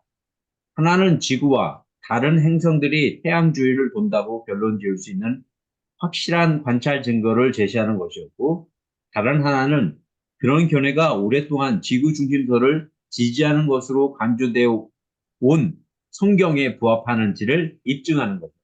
네, 이거 참 문제가 있겠죠. 이거 입증을 해야 되겠죠. 가령 그 해가 동쪽에서 뜨고 서쪽으로 지는데 이거하고 과학자들이 본 그런 얘기하고 어떻게 이것이 서로 부합하고 있는지 그걸 입증을 해내야 된단 말이에요. 자, 그다음 봅시다. 계속요. 태양계의 태양 중심선이 제기된 까닭에 신학자들은 특정한 성경 본문들을 해석했던 방법을 재검토해야 했다. 네. 성경 해석의 전통을 살펴보면 크게 세 가지 접근 방식이 시도되었던 것을 알 수 있다. 네, 여기까지만 보면요. 자, 과학의 그 진리를 갖다가 성경에 맞추어서 이해를 해야 되거든요. 이해를 하려고 그러는데 이 과학이 이런 천문학이 발견되기 그 이전 시대에 사람들은 문자를 보고선 아 이렇구나 했는데 아니 과학이 천문학이 이게 천문학이 발달하면서 아 지구가 태양 주위를 도네 하는 식으로 간다면은 이전에 읽었던 그런 성경의 글귀들을 어떤 식으로 이제는 이해해야 하는가 이런 문제가 나오는 거예요. 예? 모르던 시대의 성경 읽기하고 아는 시대의 성경 읽기는 달라지는 거예요. 자, 그다음에 그래서 이제 그 성경을 해석하는 방법이 문자적 접근 방식이 있고 비유적 접근 방식이 있고 세 번째 조종 개념에 근거한 접근 방식이 있어요. 자, 그러니까 앞에 말한 대로 성경 해석의 전통을 했던 방법, 성경 본문을 해석했던 방법을 재검토해야 된다. 그럴 때 일단 이 세 가지로 분류해 놓고 생각을 해야 되겠다. 이런 말입니다. 자, 문자적 접근 방법 보죠. 자, 그 다음에 누가 읽을 차례인가? 준호 목사님. 네, 그런가요? 좀, 네. 네, 읽어봅시다. 문자적 접근 방식. 이 방식은 본문을 액면 그대로 받아들여야 한다는 주장이다. 예를 들어 창세기 1장을 문자적으로 해석하면 창조 사역은 24시간을 하루로 산정해 총 6일 동안 이루어진 셈이 된다. 자, 요거는 소위 말해서 우리 보면은 창조 과학은 첫째 날, 둘째 날 금방 해가지고 그, 그 24시간으로 막 계산을 해가지고 막 하잖아요. 막 이론을 전개하죠. 그죠? 하루 그래서 첫째 날, 둘째 날 그러니까 뭐 날이 뭐 다 그렇지 뭐 24시간이지 이런 식으로 가는데 과연 그것이 맞는가? 그건 문자적으로 본 거예요, 지금요. 지금 이게 이제 창조과학이 엄청난 도전을 창조과학은 지금 많이 탈퇴하고 있죠. 상대과학은 상당히 그 옛날 그냥 뭐 몇십 년 전 그냥 이론으로 지금은 거의 인정받지 못하고 있어요. 그 문자적인 해석을 너무 많이 한 거예요. 응? 이 과학 시대에 문자적인 해석, 이 과학 시대에 문자적인 해석을 하는데 성경에 쓰여 있는 문자에 맞추려고 과학을 엄청 끌어온 거예요. 그러니까 그게 문제가 돼버린 겁니다. 지금요. 자, 일단 문자적인 접근 방식으로 들어갔어요. 이건 예를 들어 24시간을 하루, 총 6일, 지구가 이렇게 6일, 일주일 동안 이루어진 겁니다. 자, 그 다음에 비유적 접근 방법 보죠. 2번 비유적 죄송합니다. 아니요 묵상하세요. 제가 네. 2번 비유적 접근 방식. 이 방식은 성경의 본문 가운데 문자적으로 해석하기가 적절하지 않은 형식으로 쓰인 것들이 있다고 주장한다. 중세 시대에는 성경의 비문자적인 의미를 세 가지 형태로 나눠 생각했다. 16세기 저술가 가운데는 이런 구분이 약간 정교한 측면이 있다고 생각하는 사람들이 많았다. 이 견해는 창세기의 처음 몇 장을 신학적, 윤리적 원리를 도출할 수 있는 시적이거나 비유적인 기사로 이해했다. 다시 말해 이 방식은 그 본문을 지구의 기원을 밝히는 문자적, 역사적 기사로 다루지 않았다. 네, 그 비유적 접근 방식은 또 너무나 이거 그냥 그 창세기 그 창조가 있죠. 1장, 2장 이런 얘기를 비유적으로 막 해서 시적으로 막 해석을 해버리려고 하고 그러는 문제가 생겨버린 거죠. 그것도 이제 문제가 있는 거예요. 자, 그 다음에 조정의 개념에 근거한 접근 방식. 이것도 중요한 겁니다. 한번 읽어보겠습니다. 조정의 개념에 근거한 접근 방식. 이것은 성경 해석과 자연과학의 상관관계와 관련해 가장 중요한 접근 방식으로 간주되어 왔다.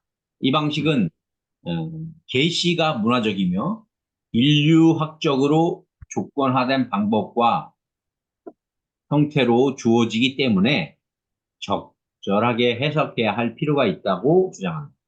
이 방식은 유대교 내에서 오랫동안 사용되어 온 전통이 있고 나중에 기독교 신학에서도 적절하게 활용되었다. 이 방식이 교부 시대에 영향을 많이 미쳤다는 사실을 쉽게 확인할 수 있다. 그러나 이 방법이 온전히 발전에 무르익은 것은 16세기에 접어들어서였다. 이 방식은 창세기의 처음 몇 장이 본래의 청중이 처한 문화적 상황에 적절한 언어와 표현을 사양하고 있다고 주장합니다. 따라서 문자적으로만 받아들여서는 안 되고 본래 청중에게 적합하게끔 구체적으로 조정된, 트리밍된 형식과 용어들로 표현된 핵심 개념들을 추출함으로써 동시대의 독자들을 위해 적절하게 해석해야 한다. 네, 창세기 1장을 우리가 볼 적에, 자, 모세가 이제 기록했다 그러잖아요. 모세가 기록을 했는데, 당시 이스라엘 백성에게 창세기를 1장과 2장 얘기를 쭉 할 때, 1장에서 창조 얘기하잖아요. 당시에 세상이 저절로 생겼냐, 창조가 됐느냐, 갈등이 있었나? 고대 사람들에게, 아, 창조가 된 거다, 진화다, 이런 뭐 갈등이 있었어요. 그래서 굳이 창조를, 태초에 하나님이 천지를 창조하시니라고 말을 해야 돼? 왜 그런 거죠? 첫째 필요 날 없었죠. 뭐를 만들고, 둘째 날 뭐를 만들고, 셋째 날 뭐를 만들고, 넷째 날 뭐를 만들고, 막 이럴 때, 모세가 그거를 기록할 때, 과학적으로 24시간 단위로 이렇게 해서 6일 동안 만들었다. 그런 얘기를 한 걸까? 신들이 이거는요, 너무 많으니까, 어? 신들이 너무 많으니까 다 음. 필요 없어. 하나님만. 아니, 그치, 그런 얘기를 하자는 게 아니라, 지금 그 창세기 1장에 있는 기록 방식은, 자, 내가 잘 어떻게 하나님이 만들었는가 내가 과학적으로 얘기해 줄게.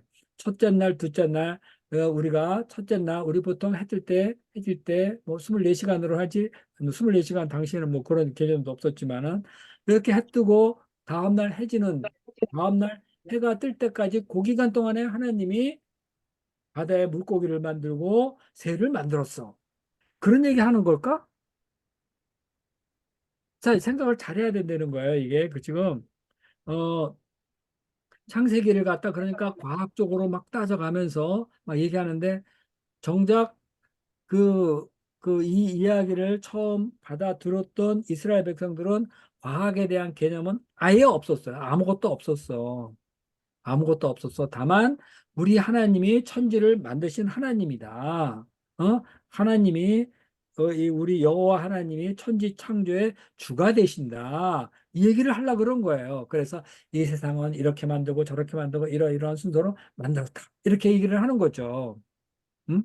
그런 얘기를 하려고 그러는 거야. 지금 여기서 뭐 24시간이 어떻고 일주 동안 만들고 그런 얘기 하려고 그러는 게 아니라고요. 근데 그거를 갖다가 너무 24시간 단위로 팍팍 잘라가지고 창조과학 적용을 하고 막 이렇게 된다면은 그러니까 오늘날 과학하고 이 창조과학의 이 연대 측정이뇨 뭐 이런 것이 엄청나게 문제가 많이 생기잖아요. 어? 지금 우리가 그 인정할 거 인정해야 돼. 그 뭐 태아 그 우주에 있는 빛이 있잖아요. 저 멀리 쫙 가잖아요. 그러면 그것이 그 빛의 색깔이 다르잖아. 그죠? 예?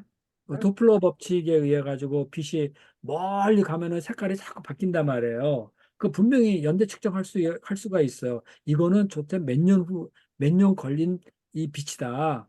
과학적으로 딱 나오거든요. 그러니까 몇 광년 나오는 거예요. 그러니까 야, 이거 지구가 6일 동안에 만들어졌는데 무슨 광년이야. 뭐 이런 얘기 하다 보면 이게 안 맞는 거예요, 지금. 그러니까 자, 그렇다는 점을 생각해 본다면은 조종의 개념을 우리는 생각해야 된다 이거예요. 당시 이것을 기록할 때에 듣는 독자는 어떤 사람이었고 이것을 하나님이 계시해 줘서 모세가 기록해 전해줄 적에 그가 의도한 바는 뭔가 이거를 하면서 인간이 이해할 수 있는 용어로 하나님께서 창조를 기록했다는 거예요. 예? 첫째 날, 둘째 날, 셋째 날 이래가 그런 식으로. 자, 하여튼 이렇게 해서 넘어가 봅시다. 뒤에 계속 나오니까요. 자, 어, 아직 네. 계속해 봅시다. 세 번째 접근 방식은 해봅시다. 세 번째 접근 방식은 16, 17세기의 신학과 천문학의 관계를 논의하는 상황에서 특별히 중요한 역할을 한 것으로 드러났다. 저명한 종교개혁자 칼빈은 자연과학의 발전과 이해 자연과학의 발전과 이해와 관련해 크게 두 가지 측면에서 긍정적인 기여를 한 것으로 간주된다. 첫째, 그런 자연에 대한 과학적 연구를 적극적으로 권장했다. 둘째, 그는 성경을 조정의 관점에서 해석하는 방식을 취함으로써 과학 연구의 발전을 가로막는 큰 상의 요인을 제거했다. 그의 첫 번째 기여는 구체적으로 창조의 질서 정연함을 강조한 것과 관련이 있다. 물리적인 세계와 인간의 육체는 하나님의 지혜와 성품을 증언한다.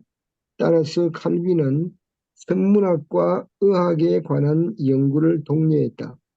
이 두 학문은 신학보다 자연 세계를 더 깊이 탐구함으로써 우주 세계의 질서 정연함과 창조주의 지혜를 보여주는 증거를 더 많이 찾아낼 수 있다.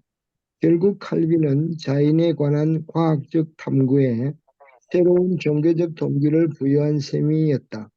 과학은 피조 세계에 드러난 하나님의 지혜로운 손길을 분별하는 수단으로 간주되었다. 네. 자, 칼빈이 자연을 연구할 수 있도록 적극 권장을 했는데, 그러기 위해서 성경을 갖다가 해석을 하고, 그럴 적에 조종의 관점에서 봐야 된다는 그런 이야기입니다. 예를 들어서 창세기 1장에서 첫째 날 무엇했다, 둘째 날 무엇했다, 셋째 날 무엇했다 그럴 때, 우리가 생각하는 그러한 단순한 그 문자적인 첫째 날 24시간으로 볼 것이 아니라, 그렇게 한다면은 과학 연구가 막혀버린다는 거예요. 그러니까 이 당시에 이 얘기를 할 때 왜 이 말을 썼을까 하는 것을 생각을 해보는 거예요. 조정된 이야기거든요. 천지 창조 얘기를 정확하게 얘기할 수 없으니까 첫째 날 뭐를 만들었다고 얘기를 해준 거란 말이에요. 그러니까 이 첫째 날을 너무 문자적으로 봐서 24시간 이런 식으로 보지 말아라. 어? 그리고 보지 말고 그런 조정의 관점으로 이 첫째 날을 해석하자. 그렇게 되면 어떻게 되죠? 자연과학에 대한 연구가 이제 달라지는 거죠. 보는 눈이 달라지는 거예요. 그렇다는 점에서 칼빈이 자연과학을 연구할 수 있는 그런 길을 이렇게 열어준 그런 사람이 되는 거죠. 이 조정에 관한 얘기는 상당히 중요한 거예요. 성경을 잘 해석해야 됩니다. 그 시편에 보면은 이런 글들이 되게 많잖아요. 그렇죠? 되게 많아요. 시편 같은 거 보면은 막 시적으로 하나님 나라를 얘기하고 그런 게 되게 많죠. 근데 그거를 우리가 어떻게 볼 것이냐. 그것도 생각을 잘 해봐야 되는 거야. 응? 자, 그 다음에 계속 읽어봅시다. 저지대 국가들. 어, 저지대 국가들, 나중에 식물학자들과 물리학자들로 유명하게 된 지역에서 특별한 영향력을 행사했던 칼빈주의 신앙 고백인 벨기에 신앙 고백 1561년은 자연은 가장 아름다운 책이 되어 우리 눈앞에 펼쳐져 있고 크고 작은 모든 피조물은 그 안에 적힌 글자들이 되어 우리에게 하나님의 보이지 않는 것들을 보여준다 라고 선언했다. 이처럼 자연과학을 통해 피조 세계를 세밀하게 연구하면 하나님을 발견할 수 있다. 네, 우리가 자연 세계를 보면서 자연 과학을 가지고 막 과학의 그 원리, 법칙 이런 거 있잖아요. 인과관계를 쫙 연구하잖아요.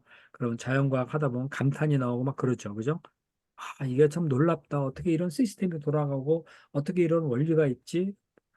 이거 중력은 뭐야? 그러면서 이제 중력의 법칙을 가지고 참 신기하다 그러고, 그 다음에는 또, 뭐, 불확정성의 원리 뭐 이런 거 있잖아요. 양자역학 이런 걸 보면은 또 신기하고, 다 나름대로 의미가 있는 연구들이 엄청나게 많은 거죠.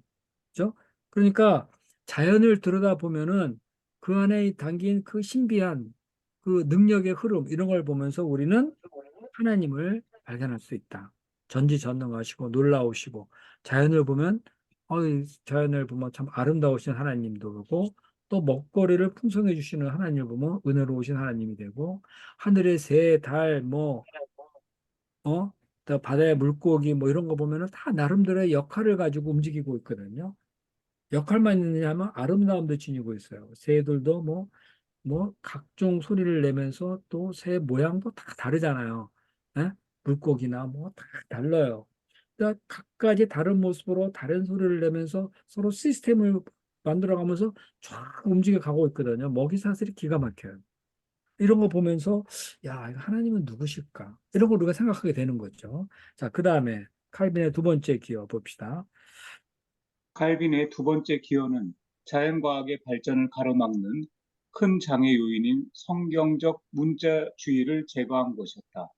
음, 칼빈 성경의 주된 목적은 예수 그리스도에 관한 지식을 전하는 것이라고 말했다. 네, 계속 읽어보세요. 성경은 천문학이나 지리학이나 생물학 교과서가 아니다. 성경을 해석할 때는 하나님이 인간의 생각과 마음이 지닌 능력에 맞게끔 조정하셨다는 사실을 염두에 둬야 한다.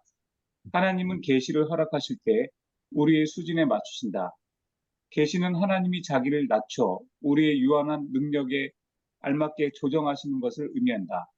어머니가 아이에게 다가가기 위해 허리를 구부리는 것처럼 하나님도 우리의 수준에 맞추기 위해 자신을 낮추신다. 계시는 신적 겸손의 행위다. 네, 뭐 알겠죠? 이거는 그죠? 조정하셨다 이런 얘기예요. 자, 그 다음에 봅시다. 뭐 이게 가령 그 천지 창조를 얘기하려고 그러면은 과학적으로 얘기하려면 창세기 1장 꼭 하나 갖고 못 하겠죠. 그죠? 뭐 그냥 세상에 뭐 수천 수만 권을 가지고 기록을 하다 기록 못 할 거예요.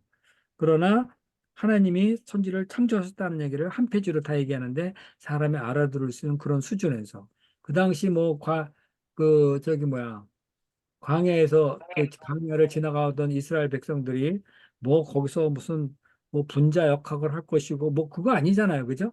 예. 예? 빛을 연구하고 그러진 않을 거란 말이에요. 그러니까 그거와 상관없이 하나님 만들었다는 얘기를 질서정연하게 쫙 이렇게 만들었다는 얘기를 해주고 있는 거예요. 자, 그다음 봅시다. 칼빈은 성경의 창조기사가 거기 읽어봅시다. 칼빈은 성경의 창조기사 창세기 1장 기사가 상대적으로 단순하고 무지한 사람들의 능력과 이해력에 맞게 조절된 설명이라고 주장했다. 따라서 현실을 문자적으로 묘사한 것으로 받아들여서는 곤란하다. 그는 창세기의 저자는 학식 있는 자들은 물론 무식하고 무지하고 원시적인 자들을 가르치는 교사로 세우심을 받았기 때문에 원하는 목표를 이루기 위해서는 그토록 투박한 교육의 방식을 사용하기까지 자신을 낮춰야만 했다라고 말했다. 6일 동안의 창조는 24시간을 하루로 산정한 날로 계산하는 것이 아니라 장기간의 시간을 나타내기 위해 인간의 사고방식에 맞게끔 조정해서 말한 것일 따릅니다. 공창의 물도 구름을 가리키기 위해 그런 식으로 조정된 것이다. 네. 자, 이거 궁창의 물 그러면 우리 또 뭐라 그래요?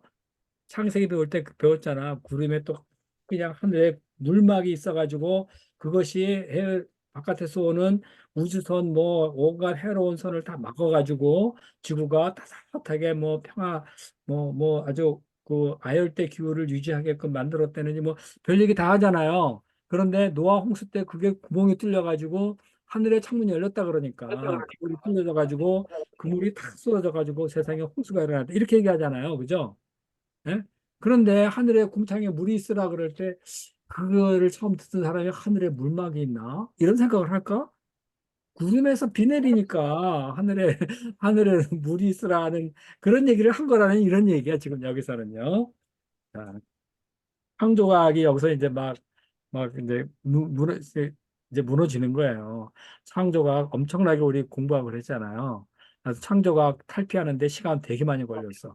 그것도 세뇌가 많이 돼가지고 네, 기원이라는 이론이라는 책이 이렇게 두꺼운 책이 있어요. 내가 그걸 일주일 내내 읽었는데, 야, 이게 그 신학교에서 한 거야. 저 휘튼 칼리지에서 그 신학생들과 신학 교수, 과학자들이 모여서 세미나 하면서 만든 책이에요.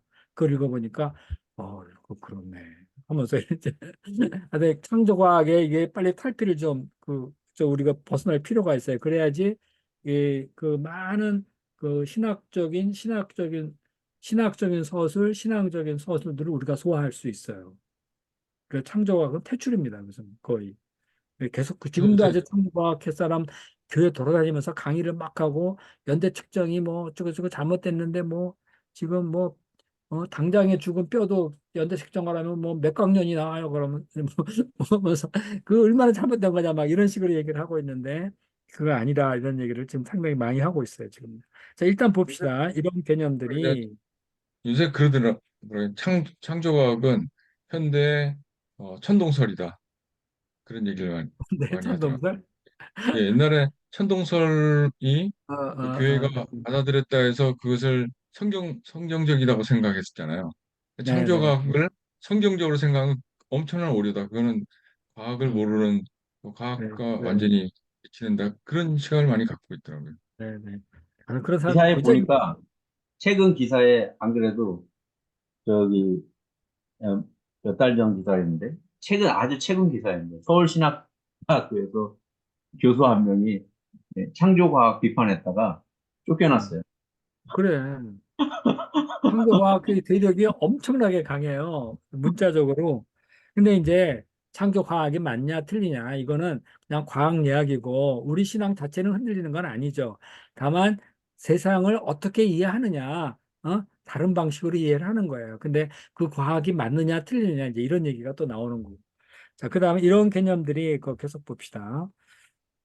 이런 개념들이 특히 17세기에 과학적 탐구에 끼친 영향은 그야말로 상당했다. 예를 들어 영국의 저술가 에드워드 라이트는 성경은 물리학과 관련이 없고 성경의 진술 방식은 간호사가 아이들을 돌보는 것처럼 평범한 사람들의 이해와 표현 방식에 맞게 조정된 것이라는 주장을 펼쳐 성경을 문자적으로 해석하는 사람들에게 맞서 코페르니쿠스의 태양 중심설을 옹호했다. 그런 논쟁은 할비능에서 연유된 것이다. 그는 그런 점에서 자연과학의 발전에 근본적인 기여를 했다고 평가할 수 있다. 네. 그다음 또 누구 보시죠? 박주름 목사님 이걸 차례. 17세기 초반. 초반에 태양 중심성을 둘러싼 논쟁이 새롭게 불거지면서 이탈리아에서도 그와 비슷한 주장이 제기되었다. 그 논쟁은 로마 카톨릭 교회가 갈릴레오 갈릴레이를 단죄하는 결과를 낳았다. 이 일은 일부 교회 지도자들이 저지른 그릇된 판단으로 널리 알려져 있다. 갈릴레오는 코페르니쿠스의 천체 이론을 열렬히 옹호했다. 갈릴레오의 견해는 그가 교황의 총애를 받던 지오반니 치암볼리의 존경을 받았다는 사실 때문에 처음에는 고위 성직자들의 호응을 얻었다. 그러나 치암폴리가 권력의 자리에 밀려나자 갈릴레오는 교황의 측근들 사이에서 지지를 잃게 되었고 그것의 계기가 되어 그의 적들로부터 단죄를 당하는 결과를 맞이했다.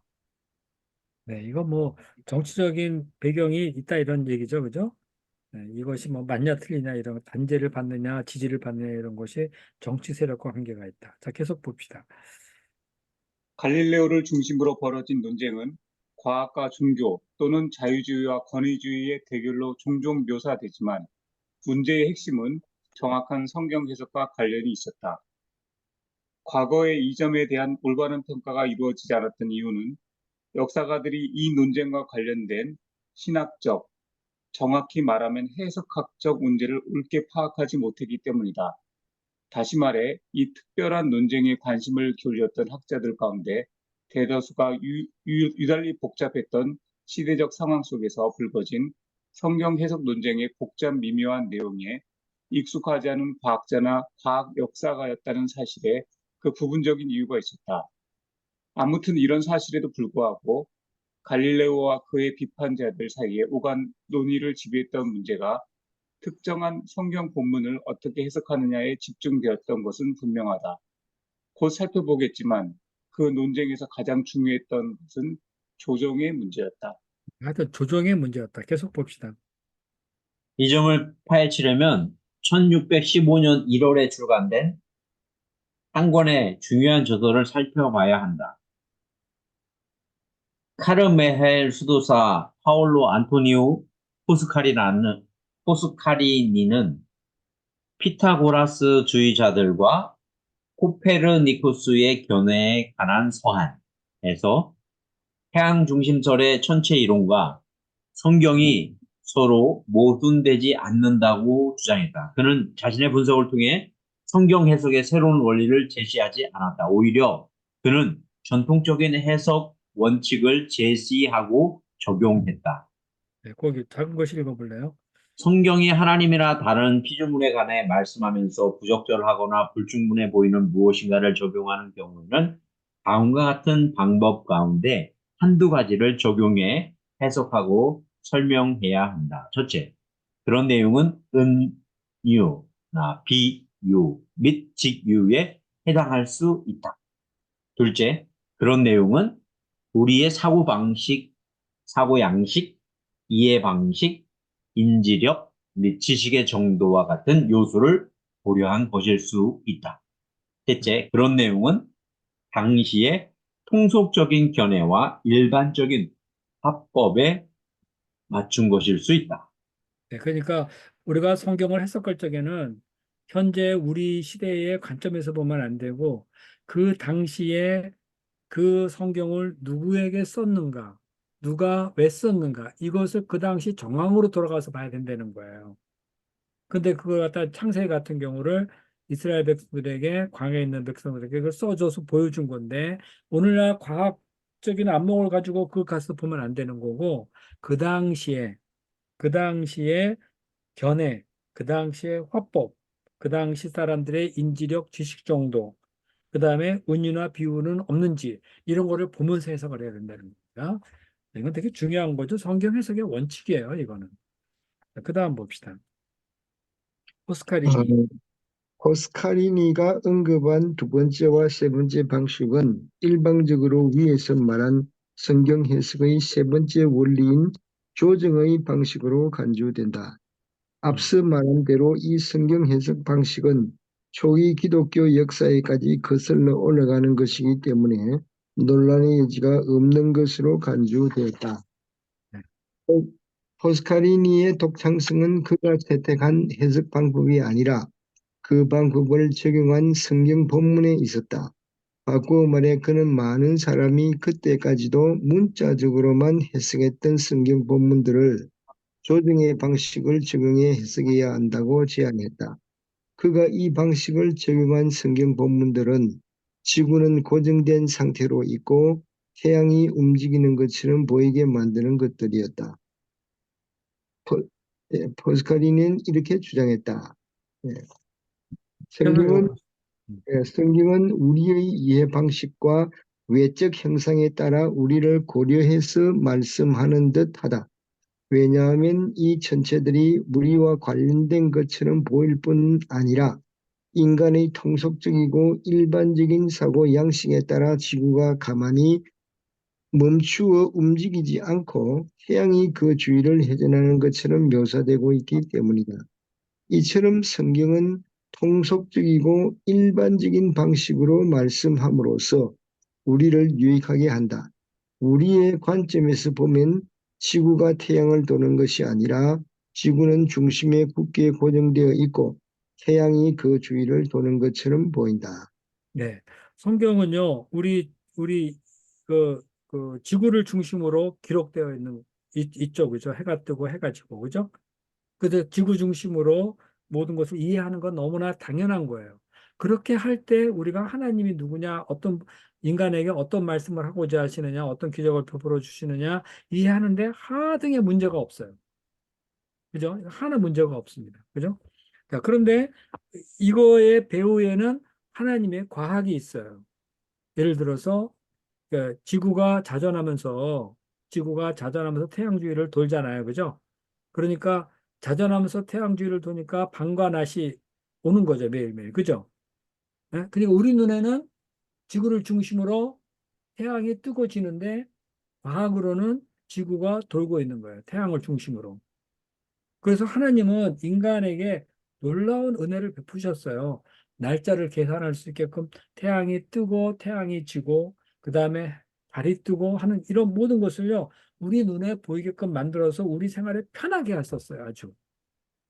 우리가 태양 주위를 어떻게 돌아가는가 계산하지 않고 그대로 우리가 이 땅에 사는데 아무 지장 없도록 그렇게 되도록 우주를 설계하시고 돌리신 거예요. 아까 얘기한 것, 아까 본 화면처럼요. 지구가 태양 주위를 돌면서 그것도 태양이 움직이면서 나선형으로 막 따라 올라가면서 하는데 우리 눈에는 아무런 변화도 못 느껴요. 놀라운 거죠, 이거는. 그러면서 하나님은 우주를 운영하고 계시는 거고 지구에 있는 인간들이 하나님을 보고 예배하게 만들고 하나님은 인간에게 은혜를 풍성하게 내려주시고 이러는 거죠. 이건 엄청나게 놀라운 일이에요. 이건 정말 하나님이 하신 일이에요. 자, 계속 봅시다. 갈릴레오 코페르니쿠스 입장. 갈릴레오는 코페르니쿠스의 입장을 지지했고 그 결과 포스칼리니와 비슷한 성경 해석 방식을 채택하게 되었다. 문제의 관건은 성경 해석 방법이었다. 갈릴레오의 비판자들은 일부 성경 본문이 그의 주장과 모순된다고 역설했다.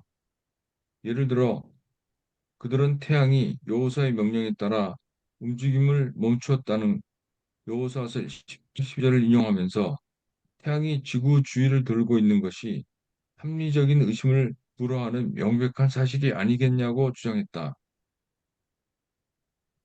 해석은요? 갈릴레오는 음, 크리스타나 대공 부인에게 보낸 편지에서 그 말씀은 단지 일반적인 화법일 뿐이라고 논박했다. 요서는 천체의 복잡한 원리를 알지 못했기 때문에 조종의 화법을 사용했을 따릅니다. 네, 그런 거죠. 그렇죠. 음. 자, 그 다음에 또 누굴 봅시다. 그 견해는 성경은 그의 견해는 다음 두 가지 이유를 근거로 공식적으로 단죄되었다. 성경은 용어들의 고유한 의미에 따라 해석되어야 한다. 네, 요게 이제 포스칼리니가 표제어입니다. 요게 표제어고요. 그 아래는 이제 그거에 대한 해석이 나온 거예요. 포스카리니가 채택한 조정의 방식은 거부되었고 좀 더 문자적인 해석 방식이 선호되었다. 앞서 살펴본 대로 이 두 가지 해석 방법이 모두 합법적인 것으로 인정되었고 기독교 신학 안에서 활용된 오랜 역사를 지니고 있었다. 논쟁은 문제의 성경 본문에 어떤 해석 방법이 적절한지를 따지는 데 집중되었다. 네. 이 성경은 일반적인 해석과 교황 성화와 학식 있는 신학자들의 이해 방식에 따라 해석돼야 한다. 이것은 포스카리니의 해석 방법이 과거의 중요한 인물 가운데 아무도 채택한 적이 없는 새로운 혁신이기 때문에 거부에 마땅하다는 주장이다. 네, 이렇게 막 고유한 의미로 해석이 돼야 되고, 그 교황성화 뭐 이런 이해 방식을 따라서 해석돼야 된다. 이건 맞지 않다. 이런 얘기를 하고 있는 거죠. 자, 그 다음 봅시다. 이처럼 이처럼, 포스카리나와 갈릴레오의 견해는 일찍이 기독교 사상사에 전례가 없는 혁신으로 간주되어 거부되었다. 이 두 번째 이유는 매우 중요할 뿐 아니라 30년 전쟁, 1618년부터 48년까지, 1648년까지 전쟁 동안에 개신교와 카톨릭 교회 사이에서 불거졌던 논쟁, 곧 전자가 혁신인지 아니면 참된 기독교의 발견인지를 둘러싸고 오랫동안 치열하게 지속되었던 논쟁을 배경으로 하기 때문에 좀 더 자세하게 살펴봐야 할 필요가 있다. 카톨릭 전통의 불변성이라는 개념은 개신교에 대한 로마 카톨릭 교회와 논쟁에서 핵심적인 역할을 차지했다. 로마 카톨릭 교회의 가장 막강한 변증학자 가운데 한 사람인 자크 베니뉴 보시에 1627년부터 1704년은 네, 거기까지. 1688년에 이렇게 말합니다. 네, 거기 위에서 이처럼 포스카리니와 갈릴레오 견해는 일찍이 기독교 사상에 전례가 없었어요. 전례가 없는 혁신이거든요. 그러니까 카톨릭 입장에서는 아니, 옛날에 했던 대로 왜 안 하는 거야? 왜 이런 전례를 따라하지 않는 거야? 그래서 이런 포스카리니와 갈릴레이 견해는 전례 없던 것이기 때문에 카톨릭에서 거부됐다 이런 얘기예요. 네, 지금 그 다음 패러그래프도 그겁니다. 이거 혁신적인 거네. 그러면 거부되어지는 거야. 왜 옛날에 하던 대로 왜 안 하는 거야? 옛날 성경 보는 방법대로 볼 것이지 왜 이렇게 나오는 거야 하고 딱 거부돼 버린 거예요. 갈릴레오나 그 포스카리니가 막 거부되어지고 한 막 그런 이유들이 바로 그런 거죠. 뭐야 이거 새로운 거네? 왜 그렇게 거부되어져 버리는 거죠. 그 다음에 그 작은 글씨를 읽어보면 그런 겁니다. 봅시다. 예, 교회의 가르침은 항상 동일하다. 복음은 이전과 조금도 달라지지 않았다. 따라서 만일 누군가가 언제든 과거의 믿음에 속하는 것이라고 인정하지 않았던 것이 믿음 안에 포함되어 있다고 주장한다면 그것은 정통과는 다른 교리를 전하는 이단에 해당할 것이다. 거짓 교리를 식별하기는 조금도 어렵지 않다. 그것을 둘러싼 논쟁은 필요하지 않다. 거짓 교리는 새로운 것이기 때문에 모습을 드러낼 때마다 즉각 식별할 수 있다. 네, 이런 시대 속에서 그 천문학을 한다는 게 얼마나 어렵겠어요, 그냥. 어? 그래도 지구는 돈다 이런 얘기를 하는 거 정말 어려운 거. 죽을 뻔했잖아요, 갈릴레오. 어? 자, 그 다음에 봅시다. 이런 식의 논증이 17세기 초부터 널리 활용되었고 포스카리니에 대한 공식적인 비판을 통해 구체적으로 분명하게 드러났다. 그가 제시한 해석은 과거에 없었던 것이었다. 단지 그런 이유만으로 그것은 거짓으로 판명되었다. 네, 계속 성경, 읽어주세요. 성경 해석을 둘러싼 이런 중요한 논쟁에는 복잡한 배경이 존재했을 것이 틀림없다. 팽팽한 긴장감이 감도는 당시의 정치화된 분위기 속에서 무엇이든 새로운 것을 인정하게 되면 합법성을 주장하는 개신교의 입장을 간접적으로 용인하는 것처럼 비칠지도 모른다는 우려 때문에 신학적 논쟁이 심각하게 편향되었다. 음. 무엇이든 중요한 문제에 대해 로마 카톨릭 교회의 가르침이 변했다고 인정하면 개신교의 핵심적인 가르침, 곧 로마 카톨릭 교회가 그때까지 혁신으로 간주해 거부한 가르침을 정통으로 인정하라는 요구가 물밀듯 밀어닥칠 수문을 열어놓게 될 소지가 다분했다.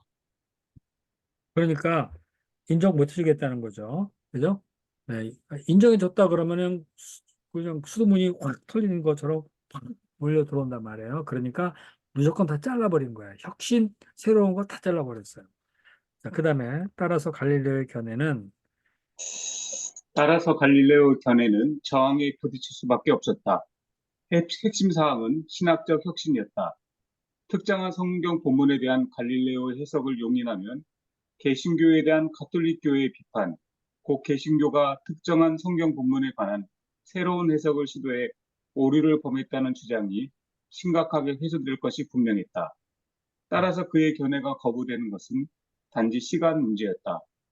교황의 총신이었던 치안폴리라는 보호막이 사라지자 갈릴레오는 비평가들로부터 혁신을 도입한 이단이라는 비난에 직면할 수밖에 없었다. 끝까지 다 읽어주세요. 갈릴레오를 둘러싼 논쟁은 교과서에서 전형적인 과학과 종교의 대결 사례로 지나치게 단순화되어 소개될 때가 많다. 이 사례 연구에서 분명하게 알 수 있는 대로 상황은 그보다 훨씬 복잡했다. 이 논쟁의 이면에는 궁중 정치, 인격적인 기질의 충돌, 개신교로부터 자신을 보호하려는 카톨릭교의 사나운 투쟁, 성경을 올바로 이해하려는 참된 시도 등 다양한 요인이 숨어 있다. 네, 왜 갈릴레오가 그렇게 힘들었는가? 이거는 당시에 과학과 종교가 서로 이해를 못해서 그렇다. 이런 식으로만 본다면 너무 단순하게 본 거라는 거죠. 그 배후에는 그 궁중정치, 뭐 인격적인 기질, 개신교로부터 자신을 보호하려는 카톨릭의 사나운 투쟁, 뭐 이런 것들 있죠. 그런 것이 있어서 과학과 종교의 대결, 응? 거기에 그 이면에는 이런 게 있었다. 뭐 이런 얘기입니다. 자, 여기까지 이제 했어요. 자, 오늘 중요한 거 많이 했습니다. 오늘 중요한 거는요, 제가 보기에는 조정이라는 말을 잘 이해하시는 것이 중요할 것 같습니다. 성경을 문자적으로 볼 것인가, 참 생각을 참 많이 해봐야 되고요. 그리고 성경은 언제나 당시 기록할 당시에 그 독자들의 수준, 이거를 항상 고려해야 된다는 것. 그래서 그 가르치는 사람도 성경을 기록자가 교사의 입장이었지만 듣는 사람의 수준을 고려하면서 성경을 기록했고 그 기록한 것을 통해서 하나님은 당신께서 이루고자 하는 목적을 온전히 이루신 거예요. 어? 그러니까 이 조정이라는 것이 얼마나 중요한가 생각해 볼 수 있는 거죠. 그러니까 성경은 항상 조정을 생각해야 돼요. 조정. 예수님이 비유를 통해서 하늘나라는 하나님 나라는 이와 같으니 하면서 뭐 밭에 씨를 뿌리는 자 같다 뭐 막 그러면서 막 하잖아요. 이게 도대체 하나님 나라하고 뭐 뭔가 관계가 있다 하면서 비유잖아요. 비유. 그죠? 비유니까 그거에 기초해서 생각을 하는 거죠. 하늘나라는. 그죠? 마찬가지예요. 써 있는 거에 기초해서 조정해가 이거 기초 조정된 거다. 이런 어떤 건 문자적으로 봐야 되는 것도 있겠죠. 근데 어떤 거는 조정이 되어 있어요. 그러니까 조정에 입각해서 이해를 하려고 하는 노력들이 상당히 많이 필요하고 그렇다는 점에서 이제 성경 해석학 있죠. 석의 이런 것들이 연구가 많이 되어져야 되는 거예요. 자, 오늘은 여기까지 합시다. 감사합니다. 네, 하여튼 오늘 그 천지창조 얘기가 나왔는데 하여튼 저는 언제든지 뭐 목사님들도 그렇겠지만은 분명히 야, 그, 그 과학 있잖아요. 우주과학 이런 걸 보면은 우주는 지구가 존재하기 위해서 형성되었다. 뭐 이런 얘기 많이 들어봤죠. 예? 우주의 모든 것을 검토하고 법칙을 조사하고 뭐 상수를 조사하고 그러면은 우주의 초점은 지구다라는 지구라는 거예요. 지구. 지구가 존재하기 위해서 모든 것이 이런 순환 법칙이 돌아간다 이런 얘기를 하고 있어요. 제 기원 이론 책이라든가 또 다른 책 보면은 그런 게 되게 많아요. 어? 그러니까 하나님이 이 지구를 우주 창조의 하이라이트고요. 그 우주 안에 인간이 또 하이라이트예요. 그래서 인간은 눈을 뜨고 세상을 바라보면서 해가 뜨고 달이 뜨고 그리고 계절이 바뀌는 이러한 세상 속에서 하나님이 주신 은혜를 누리고 있는 거예요. 그러니까 이 천지 창조 6일 동안에 하나님이 목적하신 게 뭐냐? 예배예요, 예배. 예배. 하나님은 우주를 만드시고 지구를 만드시면서 다 만드시고 보기에 좋았다 그러면서 일곱 번째 날 안식하셨잖아요. 예? 하나님이 완전하게 만든 그 아름다운 세상, 그야말로 놀라운 세상을 쫙 만들어 완성하시고 보기에 좋았다. 그러면 그 안에서 창조된 인간이 할 일은 뭐냐? 이 하나님께 예배드리는 거예요. 완성된 그날 인간 일곱 번째 날 하나님께 예배드리는 거예요. 그러니까 창세기 1장은요. 천지 창조하신 하나님께 대한 예배의 길, 예배의 길. 그래서 안식일 날에는 하나님을 기억하고 하라는 그런 얘기 있잖아요. 창조 기사 1장은 예배에 관한 거다. 그런 얘기.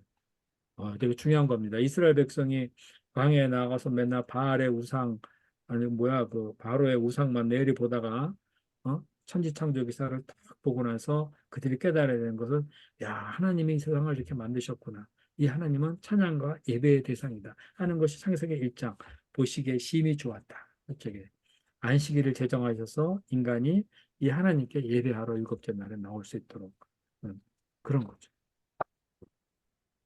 자, 여기까지 하고 오늘은 마칩시다. 52분. 질문 있으면 하시고요. 다음에 이 현대 부분 있잖아요. 4장. 여기를 보면요. 내가 보면은, 건너뛸까 하는데, 건너뛰기는 너무 안, 오게 너무 많아가지고, 여기 사례 연구, 뭐, 398페이지 보면은, 역사적 예수에 관한 탐구, 그래가지고, 현대신앙 얘기 막 나오는 거거든요. 그런데, 합시다, 이거 다. 내가 다 뭐 해야지. 우리가 좀 신앙의 체질이 좀 강해져야 될 것 같아. 예? 그냥 성경 공부하고 이런 거 없이 그냥 막 성경 공부 은혜 받는 것도 중요하고 그렇지만은 신학 논쟁들 있잖아요. 그런 것도 한번 보면서 오늘 같은 것도 있죠. 그, 그 창세기 1장에 관한 이런 견해들 얘기하는 것들 있죠. 자꾸 보면서 우리의 신앙 체질이 좀 강해져야 돼요. 어떤 얘기가 탁 들어왔을 때, 그거 그런 얘기였지 하고 알아야 되거든요. 근데 그걸 모르고 누가 막 주장하면 당황스럽고 막 이렇게 돼요. 자, 이 사례 연구, 역사적 예수 탐구 부분도 하나하나 해가면서 좀 더 오늘날 그 현대 신학의 논정적인 뭔가 바로 잡아보고 이해해보고 그렇게 하는 방향으로 가보면 좋겠습니다. 자, 그럼 끝냅시다. 자, 겸손 목자님 합시다. 기도. 네. 음.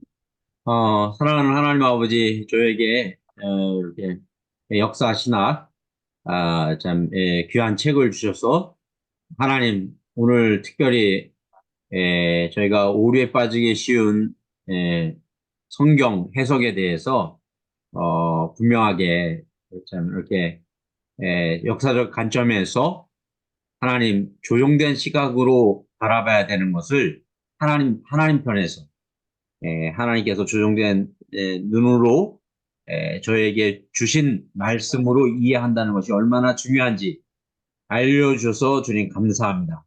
저희가 실질적으로 성경을 배우고 가르치고 증거하는 데 있어서 하나님 이 원칙을 잘 적용해 갈 수 있도록 도와주십시오. 하나님 또 앞으로도 계속해서 참 역사 가운데서 하나님께서 저에게 주신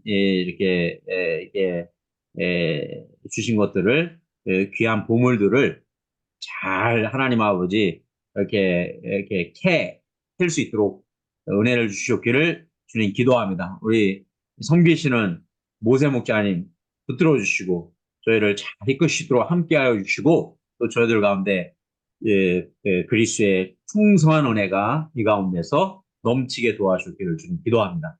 주님 감사합니다. 좋은다만 예수님의 이름으로 기도하였습니다. 아멘. 네, 감사합니다, 마치겠습니다. 목사님. 네, 수고하셨습니다. 네, 예, 잘 쉬세요. 예, 수고하셨습니다.